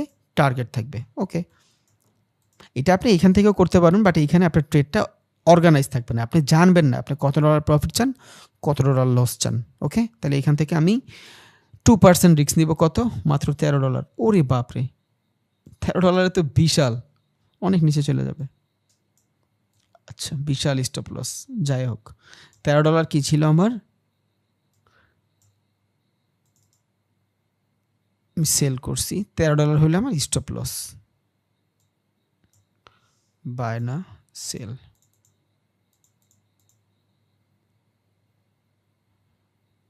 হ্যাঁ, সেল করছি, স্টপ লস তো উপরে থাকবে, সরি। $13 আমার স্টপ লস। বাই কত ডলার? $40। আমি বুঝি না মানুষ লস কেমনে করে। লঙ্গার টাইম ফ্রেমে আমার কিসের লস ভাই? এগ্রেসিভ হয়ে গেলেই তো লস। যত সফল ট্রেডার সবাই ডে ট্রেডার, একদিনে ট্রেড করে, 2-3টা করে ট্রেড নেয় মাত্র। ওকে, আমি এখান থেকে অর্ডারটা এক্সিকিউট করে দিলাম, দ্যাটস ইট। এবার কি হইলো দেখেন, আমি মাত্র 2% রিস্ক নিছি।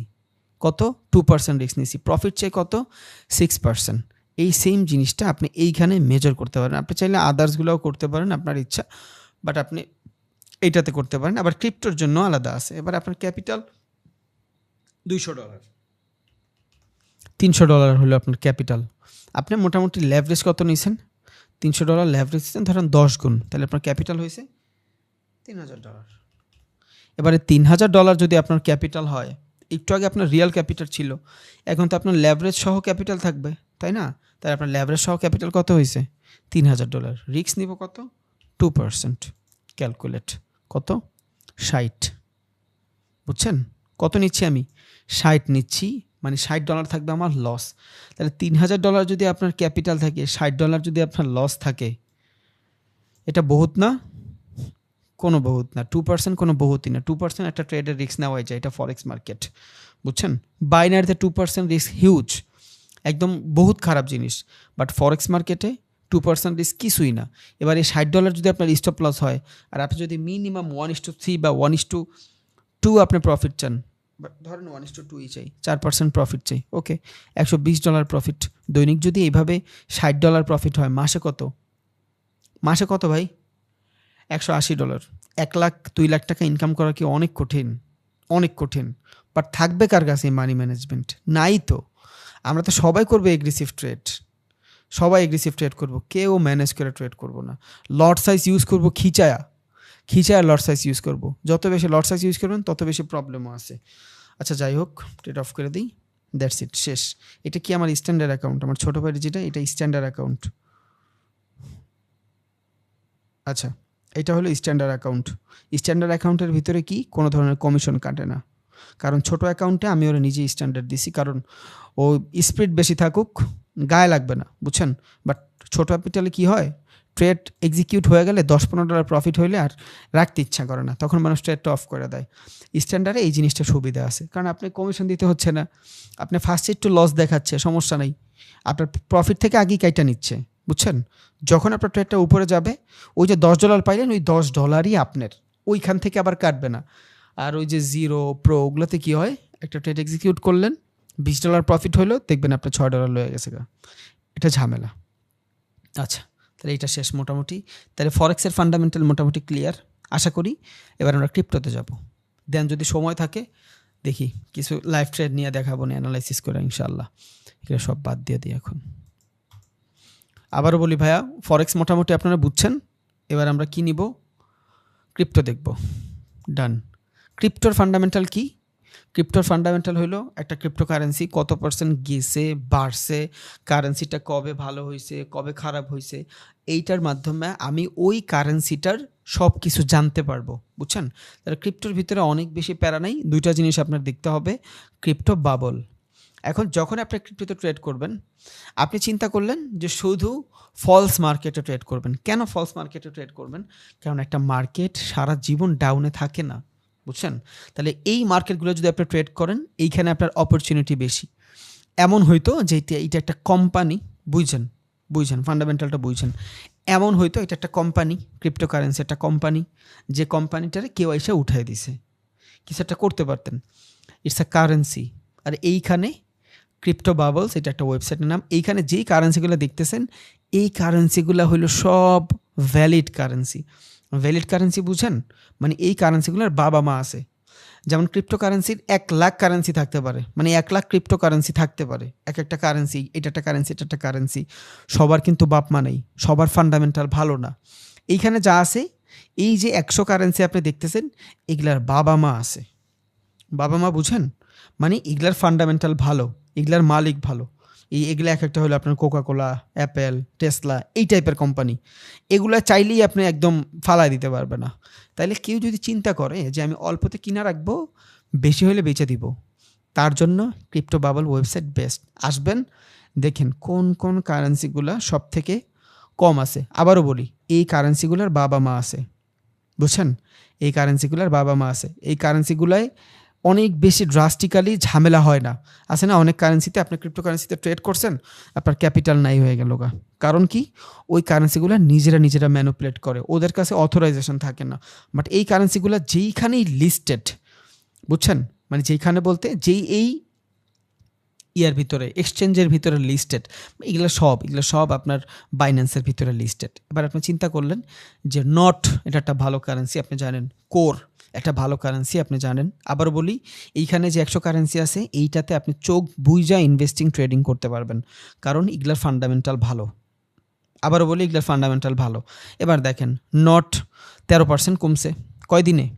একদিনে। কারণ এই যে আওয়ারলি, ওকে, ডে, হ্যাঁ, একদিনে এগুলার কি হয়েছে, এত পার্সেন্ট করে কমছে। নট একদিনে 12% কমছে। এখান থেকে আপনি সুইচ করতে পারবেন 1 ঘন্টা, একদিন, 1 উইক। এইখানে যদি 1 উইক সিলেক্ট করি, এগুলা 1 উইকের ডাটা শো করতেছে। 1 মান্থ যদি সিলেক্ট করি, 1 মান্থের ডাটা শো করতেছে। 1 বছর যদি সিলেক্ট করি, 1 বছরের ডাটা শো করতেছে, বুঝছেন? ওকে, দেখেন এক একটা ক্রিপ্টোকারেন্সি কত পার্সেন্ট করে বাড়াইছে দেখছেন? 400, 500, এটা 6,000। আপনার ক্যাপিটাল যদি 100 থাকে, ওটা 6,000 গুণ বাড়তো যদি এইখানে আপনি ইনভেস্ট করে রাখতেন। সো ক্রিপ্টোকারেন্সিতে ইনভেস্ট তো ভালো, এটা আপনারা জানেন। বাট আমরা একদিন দেখতেছি, আমরা অত লঙ্গার টাইম ফ্রেমে যাবো না, আমরা পজিশনাল ট্রেডিং করব। ধরেন 1 মাসে যাই, আমি মান্থলি বেসিসে এই সব জায়গায় কি করব, করে রাখবো, ইনভেস্ট করে রাখবো। তাহলে এখানে নোট কয়েন 1 মাসের ভিতরে 53% ডাউন হয়েছে। এটা কি উপরে উঠবে না? 100% উঠবে, ওর বাবা মা আছে। কোর কয়েন 1 সপ্তাহে, মানে 1 মাসে মোটামুটি 55%। আমার কোরে অনেক টাকা লাগানো, অনেক লাগানো, কারণ প্রাইসটা কম ছিল, মন মতন কিনা রাখছি, যেমনি ইচ্ছা এমনি কিনা রাখছি। সো আপনারা কোরে ইনভেস্ট করতে পারেন, শিভে ইনভেস্ট করতে পারেন, ডোজে ইনভেস্ট করতে পারেন। এগুলো প্রত্যেকটা ভালো। বিটকয়েন মোটামুটি ডাউনে আছে, দ্যাটস ওয়াই এই কারেন্সিগুলোও ঝামেলা হচ্ছে। বাট এই প্রত্যেকটা কারেন্সি বুম। এই যে কোর 1টা, নট 2টা, গালা, তারপর আপনার শিব, কোর, এই যে ফ্লোকি, 100% রিটার্ন দেবে আপনারে, 100%। আগামী 2 থেকে 3 মাসের ভিতরে এরা বাইরে যাবে, কোনো সমস্যা নেই। তাহলে এদের আরও ওয়াইজলি ডাটা পাবো, ওইটার জন্য আলাদা ওয়েবসাইট আছে, দেখাবো না।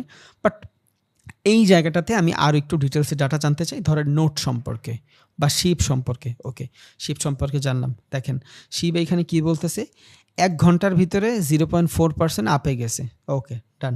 ডে, 1 দিনের ভিতরে 5% কমছে। 1 সপ্তাহে কত পার্সেন্ট? 16% কমছে। 1 মাসে 43% কমছে।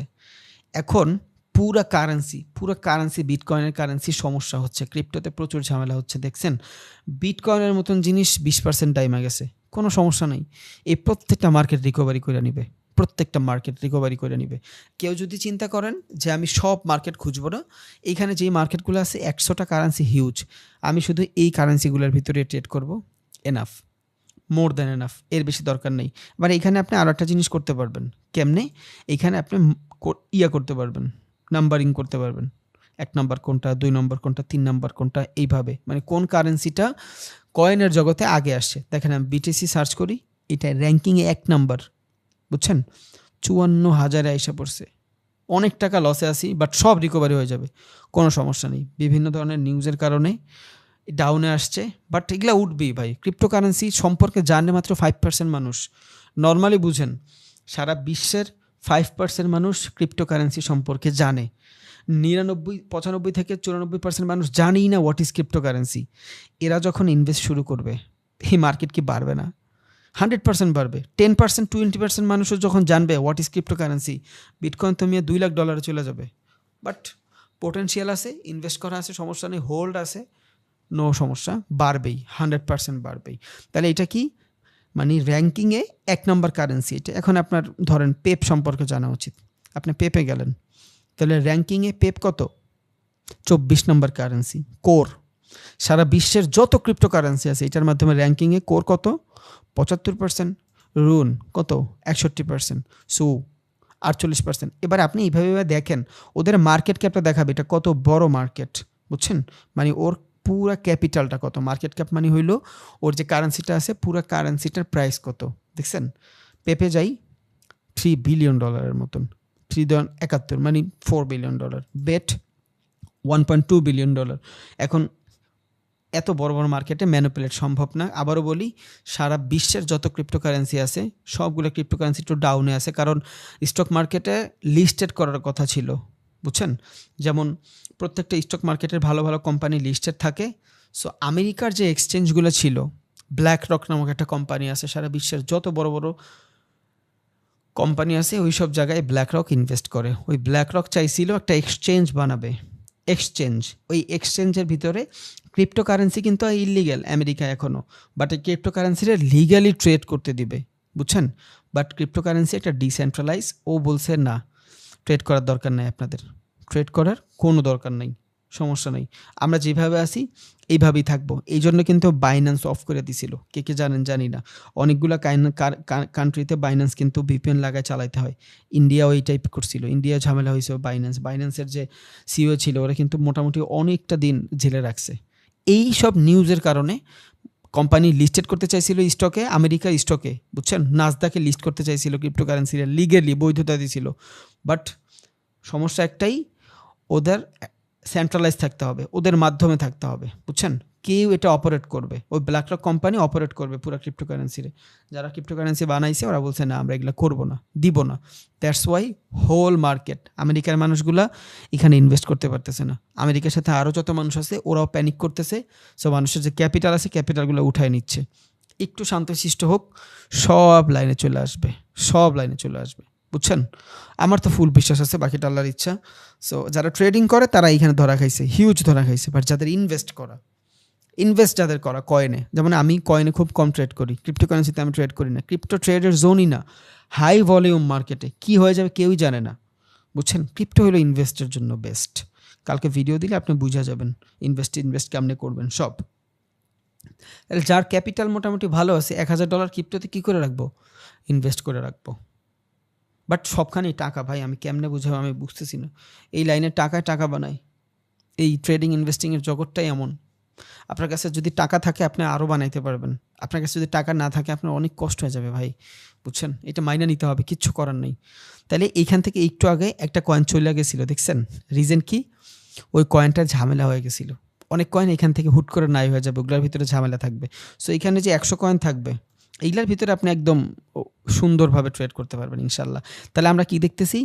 মান্থলি বেসিসে কারেন্সি দেখতেছি। এই কয়েনগুলা মান্থলি এত % করে লস দিছে। এবার একটু উইকলি দেখি, আরও লস, ডে মোটামুটি লস, ইয়ারলি সবগুলা জিনিস মোটামুটি ভালো প্রফিট দিচ্ছে, দেখছেন? কত কত করে প্রফিট দিচ্ছে প্রত্যেকটা জিনিস মোটামুটি। রিজন কি? রিজন হলো লঙ্গার টাইম ফ্রেমে এখানে সবাই ইনভেস্ট করে রাখে, ট্রেডিং খুব কম করে, ক্রিপ্টোকারেন্সির ভিতরে। ট্রেডিংয়ের জায়গা হলো স্টক, ট্রেডিংয়ের জায়গা হলো ফরেক্স, এটা হলো ইনভেস্টিংয়ের জায়গা। আচ্ছা যাই হোক, আপনারা এগুলো একটু ভাইবা ভাইবা দেখেন। এখন আমার অনেকে বলতে পারে ভাই আপনি আমার 5টা দিয়ে দেন, যে 5টার মাধ্যমে আমি ইনভেস্ট করতে পারবো। আমার কাছে $20 আছে, আমি ইনভেস্ট করবো। আমি কারো ক্রিটিসাইজ করতেছি না, বলতেছি $20 ইনভেস্ট করে কিচ্ছু হবে না। আপনি ক্রিপ্টোকারেন্সিতে $20 ইনভেস্ট করবেন, 1 মাস পর হবে কত? ওই $20 $30 হইতে পারে। বুঝছেন? আপনার মন ভরবে না, আপনার লঙ্গার টাইম ফ্রেমে লাগবে, অনেক বেশি লাগবে। তো টাকায় টাকা বানাবে, এক কথায় এই মাইন্ডসেট করে রাখেন যে আপনার টাকা বানাবে। তবে এখনই আপনার একদম ঝুঁকা পড়তে হবে এমন কোনো কথা নেই। ফরেক্স থেকে ইনকাম করেন, ক্রিপ্টোতে রাইখা দেন। যেমন আমার ক্যাপিটাল যদি $10 থাকে, আমার ক্রিপ্টোতে থাকতে পারে $3, বুঝেন নাই? $2 আমার জায়গা জমি কিনা থাকতে পারে, এইভাবে থাকতে পারে, টাকা ডাইলুট করা থাকতে পারে। তার মানে এই না যে আমার সব টাকা ক্যাশ থাকবে। ক্যাশ রাখলে লাভ কি?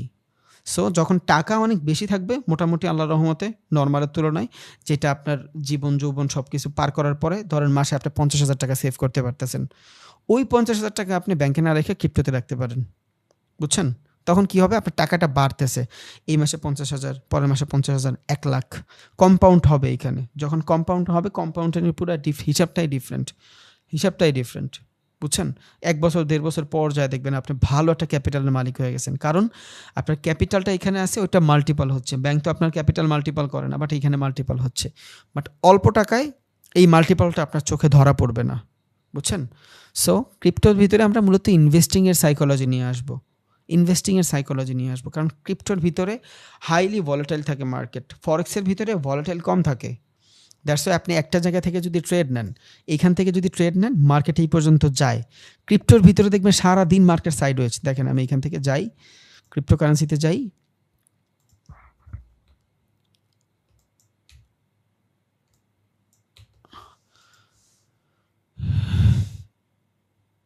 এটা পেয়ার বানানো, বুঝছেন? এটা রিয়েল ক্রিপ্টোকারেন্সি, এটা পেয়ার বানানো ফর ট্রেড করার জন্য। এই যে বিটিসি ইউএসডি, শুধু বিটিসির ভিতরে যান, আবার বিটিসি ইউএসডি দিলাম। এটা ট্রেড করার জন্য পেয়ার বানানো, শুধু বিটিসিতে যান আপনি। এই যে বাইন্যান্স, এটাও পেয়ার বানানো। আচ্ছা আমি সার্চ করি বিটিসি, এই যে বিটিসি। মার্কেট প্রচুর ফ্ল্যাকচুয়েশন থাকে, ভলাটাইল থাকে।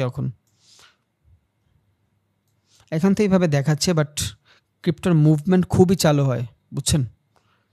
খুবই চালু হয়, মার্কেটে প্রচুর ভলাটাইল থাকে, কারণ মার্কেটটা অনেক ডাউনে গেছে। ক্রিপ্টো 71,000 থেকে অলমোস্ট 54,000 চলে গেছে। সো এখন তো একটু বাড়বেই। সো এমন হয়, বাট ক্রিপ্টোতে ভলাটিলিটি প্রচুর বেশি থাকে। ওকে, তাহলে আরেকটা সাইকোলজি দেখবো আমরা, সাইকোলজি না, একটা ওয়েবসাইট দেখব, এটার মাধ্যমে আমরা ক্রিপ্টো সম্পর্কে সব কিছু নলেজ ভালোভাবে নিতে পারবো। ধরেন এইখানে আপনার ডাটাটা খুব মিনিমাইজ, ক্যালেস্থিয়া, ওকে, CTRL-C, এই ওয়েবসাইটটাতে আসছেন। এটা কি? Coin market cap. এইটা ইন্টারফেসটা একটু বুঝাই। কয়েন মার্কেট ক্যাপে আসছেন, এখানে আসার পরে এই টাইপের ইন্টারফেস থাকবে। আপনি চাইলে এখান থেকে ওয়াচ লিস্টের ভিতরে অনেকগুলো কারেন্সি ওয়াচ করে রাখতে পারবেন, যেগুলো আপনি পরে শুধু ট্রেড করবেন। এটা আপনার ইচ্ছা। ধরেন আমি একটা কারেন্সির ওয়াচ লিস্ট করতে চাই, ওয়াচ লিস্টে যাব, আমার ওয়াচ লিস্টে কিছুই সেট করা নাই, বুঝছেন? সার্চ করতে পারবো এখান থেকে। আমি ধরেন বিটকয়েন সার্চ করলাম, ওকে, এই যে বিটকয়েন সার্চ করছি, এবার এটার আমি ওয়াচ লিস্টে বানায় রাখতে পারি। ওই যে ট্রেডিং ভিতে যেভাবে দেখাইছিলাম ওই সেমভাবে, বাট এটার জন্য অ্যাকাউন্ট খোলা লাগবে। এত ঝামেলা বাদ দিই, আমি শুধু কয়েন মার্কেট ক্যাপ দেখি। এইখানে আসলে এই কয়েন মার্কেট ক্যাপের মাধ্যমে আমি একটা কারেন্সির A to Z, ওই কারেন্সিটার দাম কত, এটা কবে হয়েছে, একদিনে কতটুকু বাড়ছে, ওই কারেন্সির মালিককে, কোন দেশ ওই কারেন্সি ওন করে, সব মিনস সব কিছু এখানে আমি দেখতে পারবো। ওকে, এখানে আমার কারেন্সিটা ইউএসডিতে সিলেক্ট করা, আপনি চাইলে অন্য অন্য কারেন্সিতেও সিলেক্ট করতে পারেন। যেমন আপনি এখানে বিটকয়েনে দেখতে চান, যা কিছুই দেখবেন সব কিছু বিটকয়েনে দেখবেন।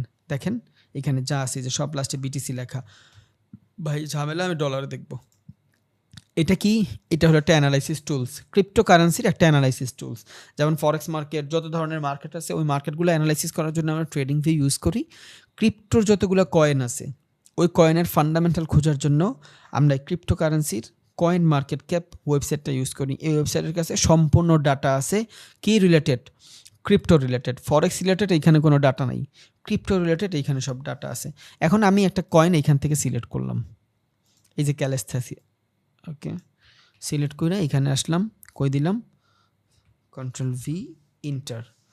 এইটার লোগোটা দেখেন, এটার লোগো আর এটার লোগো, এই যে লোগোটা দেখছেন সেম লোগো না? ওকে, এবার আমি সিলেক্ট করলাম এখানে। এবার এইখানে আমার কি দিছে, 1 বছর 1 দিন 4 দিন 5 দিনে কতটুক ডাটা কালেক্ট করছে, দ্যাটস ইট, এইটাই।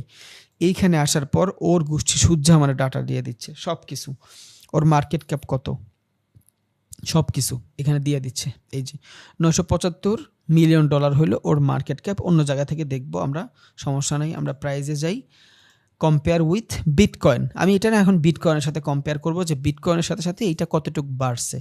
ওকে, বিটকয়েনের সাথে কম্পেয়ার করি। দেখেন বিটকয়েনের তুলনায় মোটামুটি মার্কেটটা ওইটা, এই কয়েনটা আমার ভালো রিটার্ন দিছে।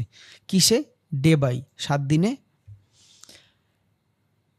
দিনে ক্রিপ্টোকারেন্সি আমার ভালো রিটার্ন দিছে, ক্রিপ্টো কয়েন এইটার তুলনায় 1 মান্থ। মানে এইখানে আমি জাস্ট কম্পেয়ার করতে পারতেছি। তার মানে আমি যখন একটা জায়গায় কম্পেয়ার করব তখন আমি কি করব, ওই কয়েনটাতে কম্পেয়ার করলে 4টা 5টা কয়েন যদি আমি কম্পেয়ার করব, তখন আমি বুঝবো যে আমি যে কারেন্সিটাতে ইনভেস্ট করতে চাইতেছি এটা আমার ওই কারেন্সি থেকে ভালো আছে না খারাপ আছে। এবার এখান থেকে আমি বিটকয়েন না নেই, অন্য কিছু নেই, এটার সাথে আমি ডোজ নেই, ডিও, এই যে ডোজ কয়েন।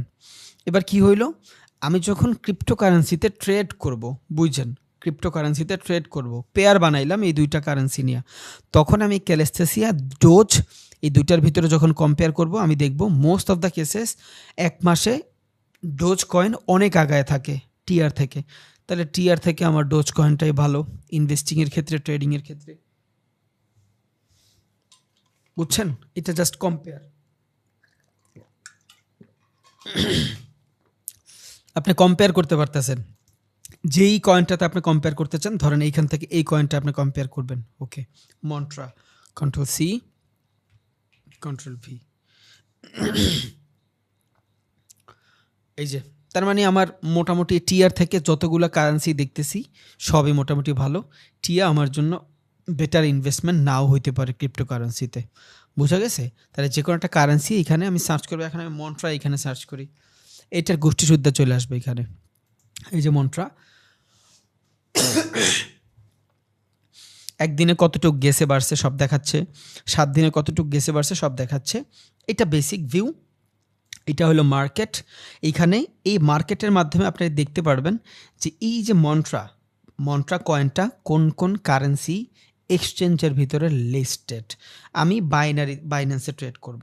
আমি যদি না জানি এই কারেন্সিটা বাইন্যান্সে লিস্টেড কিনা, আমি ট্রেড করতে পারবো? এখান থেকে আমি ফান্ডামেন্টাল করলাম, বাইন্যান্সে যা দেখলাম নাই। সো আমার এই মার্কেটে যখন আসবো তখন আমি এটা দেখব যে হ্যাঁ এটা বাইন্যান্সে লিস্টেড, বুঝছেন? এই মার্কেট মানে কি, কোন কোন মার্কেটে এই যে কয়েনটা, এই কয়েনটাতে ট্রেড অথবা ইনভেস্ট করতে পারবেন, এই কয়েনটা লিস্টেড, বুঝছেন? তাহলে মার্কেটে যাব, বাইন্যান্সে লিস্টেড, এইখানেও লিস্টেড, ওকেও লিস্টেড, কুকোয়েনও লিস্টেড। মানে ভালো ভালো যতগুলো ক্রিপ্টোকারেন্সির এক্সচেঞ্জ আছে সব এক্সচেঞ্জের ভিতরে ও লিস্টেড, বুঝছেন? যেহেতু সবগুলা এক্সচেঞ্জেও লিস্টেড, ও আমার জন্য একটা ভ্যালিড কয়েন। কারণ সবগুলা এক্সচেঞ্জের লিস্টেড হইতে হইলেও $70,000 করে লাগবে। তার মানে ও ইনভেস্ট করছে এই কয়েনটাতে, কয়েনটা যারই যেই দেশেরই হোক, কয়েনটা ইনভেস্ট করছে, এই কয়েনটা ভালো।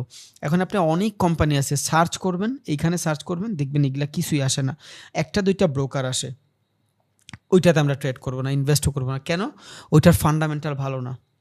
কারণ কি, ও তো বিভিন্ন এক্সচেঞ্জে লিস্টেডই না, তার মানে ওর ফান্ডামেন্টাল অত ভালো না দেখা এই এক্সচেঞ্জগুলো ওরা নিতে চায় না, বুঝছেন?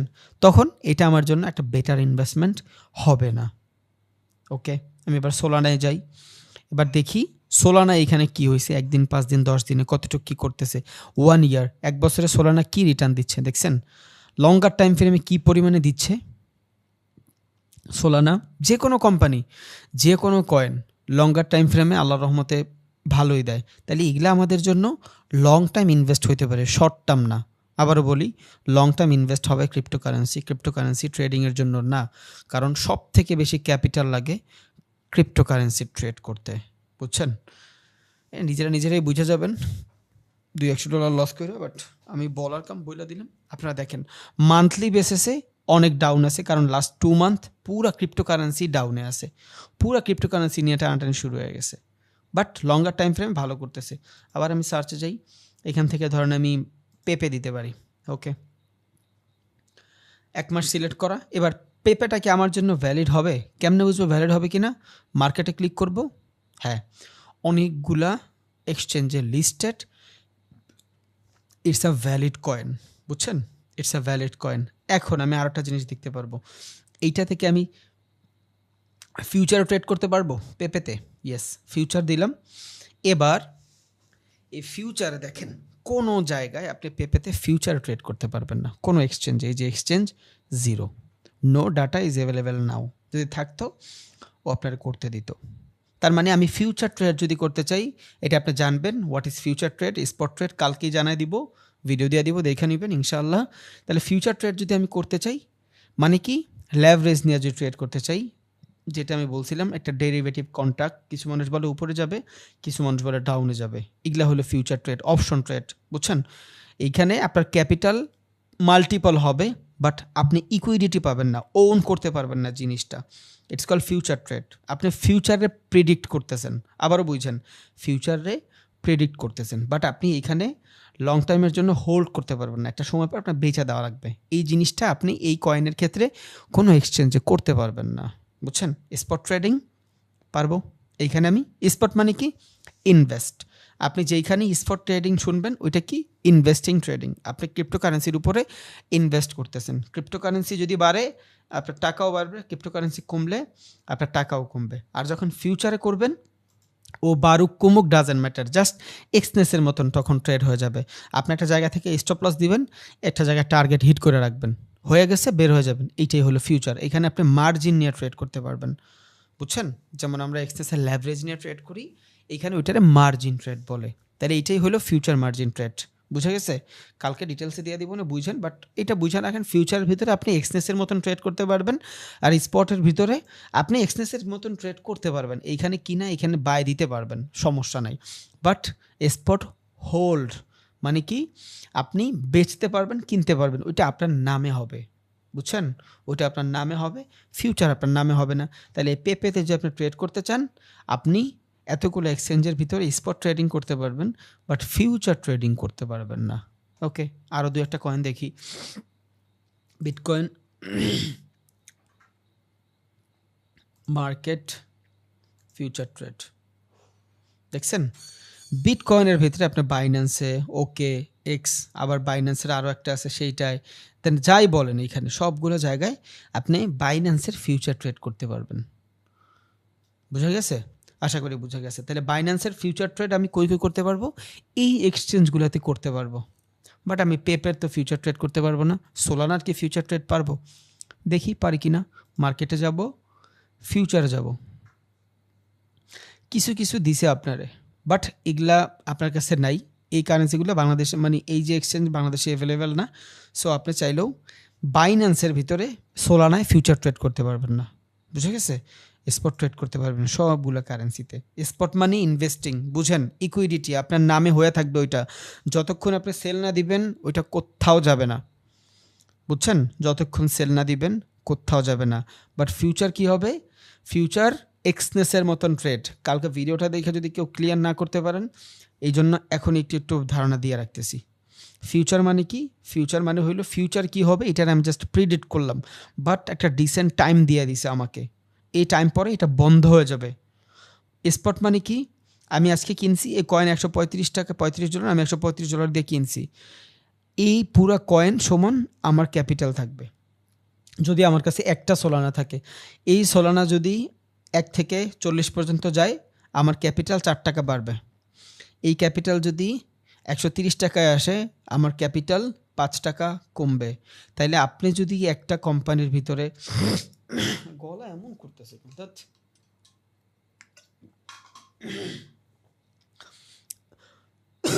তাহলে আপনি যদি একটা কারেন্সির ভিতরে ইনভেস্ট করেন, ধরেন ওই কারেন্সিটার প্রাইস আছে ধরেন $50, আপনি ইনভেস্ট করলেন, ওই কারেন্সিটা 10% বাড়লো, তাহলে 50-এর 10% কত? $5। তার মানে ওই কারেন্সিটা থেকে আপনি একদিনে $5 প্রফিট করলেন যদি ওই কারেন্সিটা একদিনে 5% বাড়ে। যেমন দেখেন এই যে সোলানা কারেন্সিটা, এটা একদিনে মাত্র 1% বাড়ছে, বুঝছেন? তার মানে কি, সোলানা যদি 135 টাকা থাকে, এখান থেকে যদি 136 টাকা হয়, আপনি শুধু 1% ট্রেডটারে এক্সিকিউট করতে পারছেন, মানে 1% আপনার ক্যাপিটাল বাড়াইতে পারছেন। তাহলে এখানে কি পরিমাণে ক্যাপিটাল লাগে ক্রিপ্টোকারেন্সিতে, বুঝছেন, ইনভেস্ট করতে হইলে? তাহলে আপনার এখানে যদি মোটামুটি $1000 থাকে আপনার ক্যাপিটাল, এবার ওই $1000 যদি আপনার 5টা কারেন্সি থাকে, ওই 5টা কারেন্সি ধরেন প্রত্যেক দিন 1% 2% করে বাড়ে, তখন কি হবে? আপনার ওই 5টা কারেন্সি যদি $1 করে হয়, 1% করে যদি বাড়ে, 10 সেন্ট করে বাড়বে। আর আপনার ক্যাপিটাল যদি মোটামুটি কত 1 লাখ হয়, ওই 1 লাখ থেকে যদি আপনি ওই কয়েনগুলো সব কিনে রাখেন, ধরেন আপনি ডোজ কিনে রাখলেন, 1 লাখ ডোজ কিনে রাখলেন, ডোজের প্রাইস কত আমরা এখান থেকে দেখব, $1 নিচে আছে। আচ্ছা 10 সেন্ট হইলো একটা ডোজ, তাহলে এখান থেকে আমি ইয়ারলি ডোজের প্রাইসটা ইয়ারলি কত বাড়ছে? 56% বাড়ছে। তার মানে কেউ যদি বছরের শুরুতে ডোজে 50,000 টাকা লাগায় রাখতো, তাহলে আজকে কত হইতো? 56%, মানে ক্যাপিটালটা 50% বাড়ছে। তার 1 লাখ টাকা যদি লাগায়, আজকে ওর ক্যাপিটাল 1.5 লাখ হয়েছে। It's a investing. আপনার ট্রেডিংও করতে পারবেন, বাট হাই রিস্ক। এইখানে cryptocurrency trade high risk, high risk মানে হাই রিস্ক। তাহলে এগুলা কি আবার ইনভেস্টিং হইতে পারে, ভালো ইনভেস্টিং হইতে পারে। ওকে, আপনি জাস্ট ক্যাপিটাল কই রাখলেন? ব্যাংকে না রাখা এখানে রাখলেন। তাহলে এগুলোর মাধ্যমে আপনি কি দেখতেছেন? কোন কারেন্সিতে ট্রেড করতে পারতেছেন? নিচে দেখেন সব নিউজ আছে, এখানে সব নিউজ আছে, সব নিউজ আছে, সব নিউজ আছে। ডোজ রিলেটেড যত নিউজ আছে সব আপনি নিচে পাওয়া যাবেন। এখন এই সাইডটা একটু দেখেন, এই সাইডটা দেখেন, সবার আগে আছে মার্কেট ক্যাপ। এটা কিসের মার্কেট ক্যাপ? ডোজ কয়েনের মার্কেট ক্যাপ। দেখেন 1,17,000,000,000 কোটি, যাই হোক 1500-1600 কোটি ডলার হইল মোটামুটি ডোজ কয়েনটার ভ্যালু। মার্কেট ক্যাপ মানে হইল ওর জিনিসটার ভ্যালু, পুরো হোল জিনিসটার ভ্যালু। যেমন আপনার কাছে আপনার এক ব্যাংকে $10 10 টাকা আছে, আরেক ব্যাংকে 100 টাকা আছে, আরেক ব্যাংকে 500 টাকা আছে, বাট সব মিলায় কি হবে? আপনার মার্কেট ক্যাপ, মানে আপনার কাছে এতগুলা টাকা আছে। সো সেম ওর কাছে এক এক এক্সচেঞ্জের ভিতরে আলাদা আলাদা লিস্টেড থাকতে পারে। এই এক্সচেঞ্জে 5%, ওই এক্সচেঞ্জে 50%, ওই এক্সচেঞ্জে 30% ডাইলুট করা থাকতে পারে। বাট মার্কেট ক্যাপটা কি? ওর পুরা পুরা যে ডোজ কয়েনটা, এই কয়েনটার মূল্য কত? মোটামুটি 1500 কোটির মতন, বুঝছেন? ওকে, তাহলে এখানে আমি মার্কেট ক্যাপ দেখা দিলাম। দেন আমি দেখলাম লাস্ট 24 ঘন্টার ভলিউম। লাস্ট 24 ঘন্টার ভলিউম দেখছেন? লাস্ট 24 ঘন্টার ভলিউম কত? মোটামুটি $1.6 মিলিয়ন মতন লাস্ট 24 ঘন্টায় ভলিউম আসছে। ভলিউম মানে কি? ট্রেড করছে, এত টাকা ট্রেড হয়েছে লাস্ট 24 ঘন্টায়। $1.6 মিলিয়ন ট্রেড হয়েছে কিসে? ডোজে না, 6 মিলিয়ন না, এখানে 1,10,000,000 হ্যাঁ 1.6 মানে 168 মিলিয়ন ডলারের মতন ট্রেড হয়েছে মোটামুটি সারা দিনে। এটা কি? ভলিউম, বুঝছেন? আবারও বলি, মার্কেট ক্যাপ হলো পুরো কোম্পানিটার দাম। এখন কোম্পানি যদি হয় ধরেন এখানে 15 মিলিয়ন ধরি, তাহলে মোটামুটি $1.5 মিলিয়ন মতন ট্রেড হয়েছে, বুঝছেন? পুরো কোম্পানির কত পার্সেন্ট? 40-50%-এর মতন ট্রেড হয়েছে। 40-50% না, মানে 10-15%-এর মতন ট্রেড হয়েছে, বুঝছেন? এখন ট্রেডের পরে এখানে দেখেন একটা ভলিউম দেখাচ্ছে। এই ভলিউমে বাইং ছিল মোটামুটি সারাদিনে মার্কেট 42%। দ্যাটস ইট, এতটুকু বুঝতেই হবে। এবার দেখেন ভলিউমের মার্কেট ক্যাপ, মানে মার্কেট ক্যাপ অনুযায়ী সারাদিনে কত পার্সেন্ট ট্রেড হয়েছে? 11% ট্রেড হয়েছে। জাস্ট এইটা এই দুইটার ভাগ করছে একটু আগে, যেটা আমি অ্যাপ্রক্স বলছিলাম এই জিনিসটা। মানে তাহলে আপনি এই ভলিউম দেখেও বুঝতে পারবেন ওই মার্কেটের ভিতরে ট্রেডাররা বা ইনভেস্টররা কতটুক যৌক্তিক খাটায় ট্রেড করতেছে। ধরেন আপনি এইটা সব জানতে চাচ্ছেন, এটার ভলিউম কেমন, কেমনে কি সব সার্চ করছেন এখানে, Ctrl+V ইউনি। ওকে, চলে আসছে। দেখেন মার্কেট ক্যাপ কত? টোটাল মার্কেট ক্যাপ মোটামুটি ধরেন আপনার 4 বিলিয়ন, যেহেতু 4 মিলিয়ন ধরেন, যেহেতু সামনে আছে 4 মিলিয়ন কি মার্কেট ক্যাপ। ট্রেড হয়েছে কত? মোটামুটি 6%। দেখছেন? তার মানে এইটা আপনার জন্য ভালো নাও হইতে পারে। রিজন কি? আমরা জানি কোনো যখন ভলিউম বাড়ে বাট ওইখানে যদি কিনার প্রতি মানুষের আগ্রহ না থাকে, কি হয়? ওই মার্কেট আপনার জন্য অ্যাকচুয়াল বাইং জোন হয় না। ওইখানে কনভার্জন ডাইভার্জন হয়। সেমভাবে এখানে ক্যাপিটাল তো অনেক বড়, ক্যাপিটাল অনেক বড়, বাট এইখানে অত মানুষ ইন্টারেস্টেড না। বুঝা গেছে? আবার এইটাও ভাবতে পারেন, একটু আগে ছিল কিন্তু 15,000 কোটি টাকা, ওইটা অনুযায়ী 11% ছিল, আর এটা মাত্র 4,000 কোটি টাকা, ওই অনুযায়ী দেখা গেলে 6% নট ব্যাড, অনেক ভালো। ডোজের তুলনায় এইটাতে ট্রেড কম হইলেও বাট যারাই এখানে ট্রেড করতেছে হোল্ড করতেছে 1 ইয়ারে যাই, দেখি এক ইয়ারলি কেমন রিটার্ন দিচ্ছে। ভালোই, খারাপ না। কত পার্সেন্ট দেয় ইয়ারলি? 43%। তার মানে আপনার ক্যাপিটাল যদি 1 লাখ যদি আপনার ক্যাপিটাল থাকে, 43% মানে আপনার মোটামুটি $43,000 মতন, $43,000 মতন হয়, এখান থেকে প্রফিট করতে পারবেন। আপনার ক্যাপিটাল যদি থাকে 1 লাখ বা 100 টাকা আপনার ক্যাপিটাল থাকলে 1 বছর পরে আপনার ওই 100 টাকা 143 টাকা হবে। দ্যাটস ইট, এই কয়েনটার মাধ্যমে।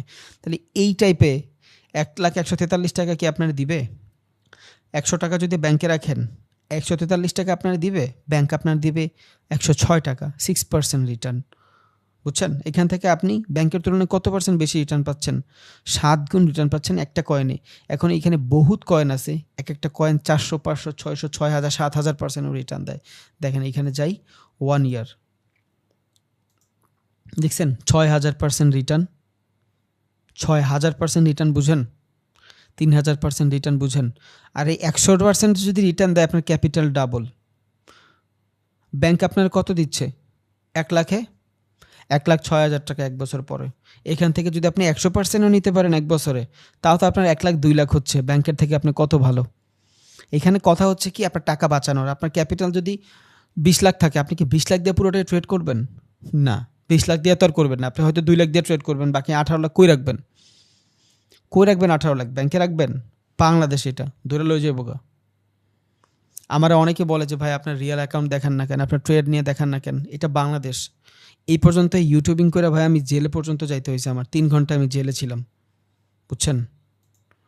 উত্তর একটা জায়গায় থাকতাম, ওইখান থেকে আমার বাসা ছাড়া লাগছে। আমি ওইটা নিয়ে ভিডিও বানাইছি। রাত 6টা বাজে আমার রেসিডেন্সিয়াল এলাকা থেকে বের করে দিছে শুধু ইউটিউবের জন্য। এখানে যদি আমি আমার ক্যাপিটাল দেখাই, 2 দিন পরে এসে আমার ডিবি ধরে নিয়ে যাবে। এই জন্য আমি রিয়াল কিচ্ছু করি না, এটা বাংলাদেশ। বুঝাইতে হবে এখানে। আমি শো অফের জন্য করে আমার কোনো লাভ নেই ভাই, কোনো লাভ নেই। মানুষের দেখানোর কোনো দরকার নাই আমার। আমি ভালো আছি, তুমি আমার ব্যাপারে কি ভাবলা, আই জাস্ট ডোন্ট কেয়ার। কোনো কেয়ারই নেই আমার, কোনো কেয়ারই নেই। এই জন্য আমি আমার রিয়েল কিছুই দেখাই না। মানুষ আমার যেমনি ইচ্ছে এমনি জাজ করুক, সমস্যা নেই। আমার খুবই ভয় করে ভাই, আমার খুবই ভয় করে। এই জন্য আমি রিয়েল কিছু দেখাই না, বুঝছেন? তাহলে আপনার যদি ক্যাপিটাল থাকে মোটামুটি ধরেন 1 লাখ, আপনি কি করবেন? ওইটা 20,000 টাকা দিয়ে হয়তো ট্রেড করলেন, বাকি 80,000 তো আপনার ব্যাংকেই রাখতে হবে, না ক্যাশ রাখবেন? কয় টাকা ক্যাশ রাখতে পারবেন আপনি? এখন আপনার কাছে টাকা কম, যখন আপনার কাছে 1 কোটি টাকা হবে আপনি ক্যাশ রাখবেন? সম্ভব এটা? কই রাখবেন? আপনার ইচ্ছা কই রাখবেন, বাট আমার তো বিভিন্ন জায়গায় ডাইলুট করা থাকে। এইটা হলো ব্যাপার। তাহলে ব্যাংক আমার যদি মাত্র 6%, 7% দেয়, ওইটাও আবার এই পক্কর চক্কর এইভাবে আরও 1% কাইটা নেয়, তাহলে আমার ক্রিপ্টোকারেন্সি ভালো। আমার টাকা আমার কাছে থাকতেছে, আমি দৈনিক দেখতেছি, যখন এটা উঠাইতে পারতেছি। বুঝেন নেই? সো কারেন্সি হলো একটা ইনভেস্টিং জোন। এখানে আপনি ইনভেস্ট করবেন ভাই, এখানে ইনভেস্ট করবেন। ফরেক্স থেকে কইরা আসছেন, এটা আমার নিজস্ব স্ট্র্যাটেজি, আমি এইভাবে পালন করি। মানছি কী করে আমি জানি না। আমার যেটা দিয়ে যেভাবে যেটা ইউজ করার পর যদি কিছু থাকে আমি এইখানে লাগাই রাখি, দ্যাটস ইট। আমার পোর্টফোলিও আস্তে আস্তে ভারী হচ্ছে। সো আপনার কাছে যখন টাকা থাকবে আপনি এইখানে এটা রাখবেন, ব্যাংকে না রেখে এইখানে রাখবেন। আমি পুরোপুরি ব্যাংকের বিপরীতে। আমার টাকা দিয়ে তুমি বিজনেস করে 1,50,000 টাকা ইনকাম করবে, আমার তুমি 6,000 টাকা দিতে পারবে না। রাখলাম না তোর কাছে, সমস্যা কি? আবার এই 6,000 দেওয়ার সময় উঠানোর সময় ঝামেলা কাহিনী। তাই 1 বছর হইলে আবার 3 মাস ম্যাচিওর হইতে হয়। 1 বছর পর টাকা আবার উঠানো যায় না ফিক্সড ডিপোজিট থেকে। গেলে এই ঝামেলা করে, ওই ঝামেলা করে, আরও 2 মাস সময় নেয়।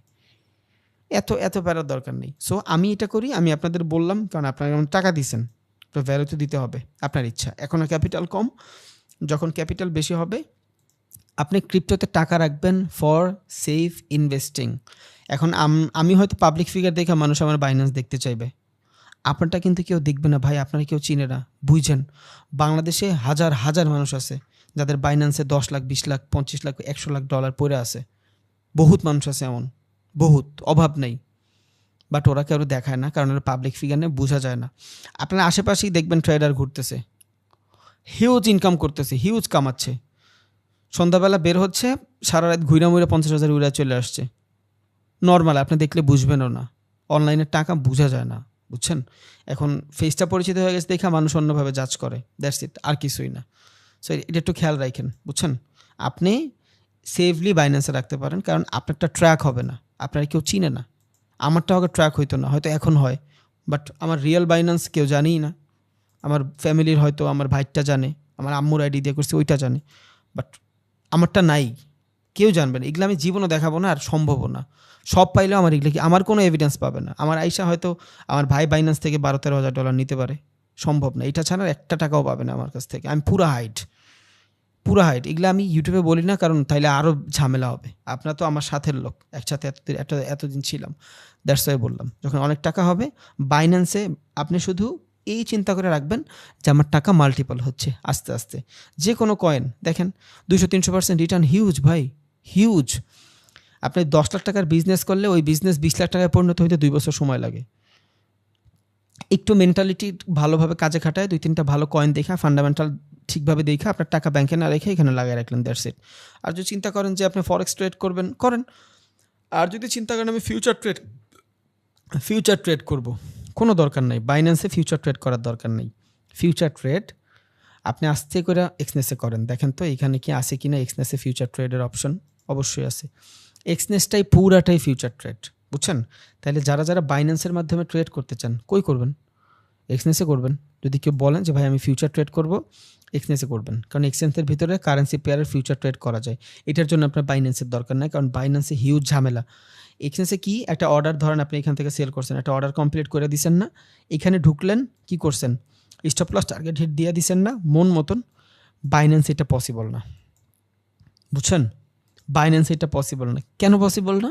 কারণ বাইন্যান্সের ভিতরে সব কিছু লিখতে হয়, বুঝছেন? এইভাবে মার্কেট কপি করে লেখামেখি একটা হিউজ ঝামেলা। তাহলে আমরা ক্রিপ্টোকারেন্সিতে কেমনে ট্রেড করব? এখানে যাব, ফেভারিটস যাব, কারেন্সি আছে ক্রিপ্টো, ওকে। এই যে ক্রিপ্টোর এই পেয়ারগুলো আমার জন্য ভালো, ইথিরিয়াম যা আছে আমি এইখানে ট্রেড করব, আমার বাইন্যান্সে যাওয়ার দরকার নেই। এখনও বলতে পারেন ভাই আমি তো ডোজের ভিতরে ট্রেড করব, লাভই নেই ভাই, ওইসব মার্কেটে ভলিউম কম থাকে। এখন আপনার সামনে যদি বিরিয়ানি রাখা হয়, আপনি ডাল দেওয়া ভাত খাবেন না ভাই, স্বাভাবিক। যেখানে বিটকয়েন, ইথেনিয়াম, রিপল ওইসব কোম্পানি ট্রেডিং করাচ্ছে, ওইখানে আপনার ডোজ, পেপে, নোট এইসবে কেউ ট্রেড করবে না, কারণ ওইখানে ভলিউম কম থাকে, বুঝেন? বিটকয়েনে মানুষ বেশি ট্রেডিং করে, বেশি ইনভেস্টিং করে, বিটকয়েনে ভলিউম বেশি থাকবে। ট্রেডিং জিনিসটা কি, মার্কেটে বাইং সেলিং হইলে তো আপনার প্রফিট লস হবে, তাই না? বাট ওইসব কয়েনে বাইং সেলিং হয় না বেশি। যেইখানে আমরা যেসব কয়েনগুলো দেখি, এসব কয়েনের ভিতরে অনেক বেশি বাইং সেলিং হয় না। এই যে এইসব কয়েনে অনেক বাইং সেলিং হয় না, এসব কয়েনে অনেক। দেখেন আমি এই যে কাশপা Ctrl+C Ctrl+V, ওকে আসলাম। দেখেন তো এইখানে ফিউচার ট্রেড করা যায় কি না? যায়? ফিউচার ট্রেড করা যাবে না, কারণ ওর মার্কেট ভ্যালু কত ভাই? দেখেন তো কত ভ্যালু মার্কেট ক্যাপ। এত ছোট মার্কেট ক্যাপের ভিতরে ট্রেড করে কত পার্সেন্ট? মাত্র 30% মানুষ ট্রেড করে। তার ওর ক্যাপিটাল যদি আপনার 39 মিলিয়ন হয়, 3%-এ কত আসে? 1.5 মিলিয়ন। 1.5 মিলিয়ন তো ভাই একটা ট্রেডার একদিনে কামায়, বুঝছেন? এখন এইখানে আপনি কেমনে ট্রেড করবেন? নাই তো, এখানে তো মানুষ নাই, ওদের ব্রোকার ফি ওঠে না, এই জন্য ওরা এই ফিউচার ট্রেড করতে দেয় না বাইন্যান্সে। আবারও বলি, বাইন্যান্সে যদি আপনার ট্রেড করতে হয়, আপনার লাগবে কি? ভলিউম। ট্রেডিং কোত্থেকে আসছে? High volume. যেখানে ভলিউম বেশি, ভলিউম মানে লিকুইডিটি, যেখানে প্রচুর লিকুইডিটি থাকবে, বাইং সেলিং থাকবে, ওইখানে তো আমি ট্রেড করব। তাই তো আমার জন্য এক্সনেসই ভালো। এই যে কারেন্সি পেয়ারগুলো আছে, এখানে ট্রেড করব। আমি গোল্ডে ট্রেড করব, সমস্যা কি? ইন্ডিসেসে ট্রেড করব, এই যে এইখানে করব, এই যে ডাউ জোন্সে করবো, দেন আপনার US30-তে করবো, এনাফ। এগুলোতে ট্রেড করে তো কুল পাবেন না। ফিউচার ট্রেডে যদি করবেন, এক্সচেঞ্জে করেন, ক্রিপ্টোকারেন্সিতে আপনি ইনভেস্ট করেন। বুঝা গেছে? আশা করি বুঝা গেছে। সো কারো যদি কোনো ভ্যালিড কোশ্চেন থাকে তাইলেই করেন ভাই, উল্টাপাল্টা কোশ্চেন করেন না ভাই, খারাপ লাগবে খুব, বুঝছেন?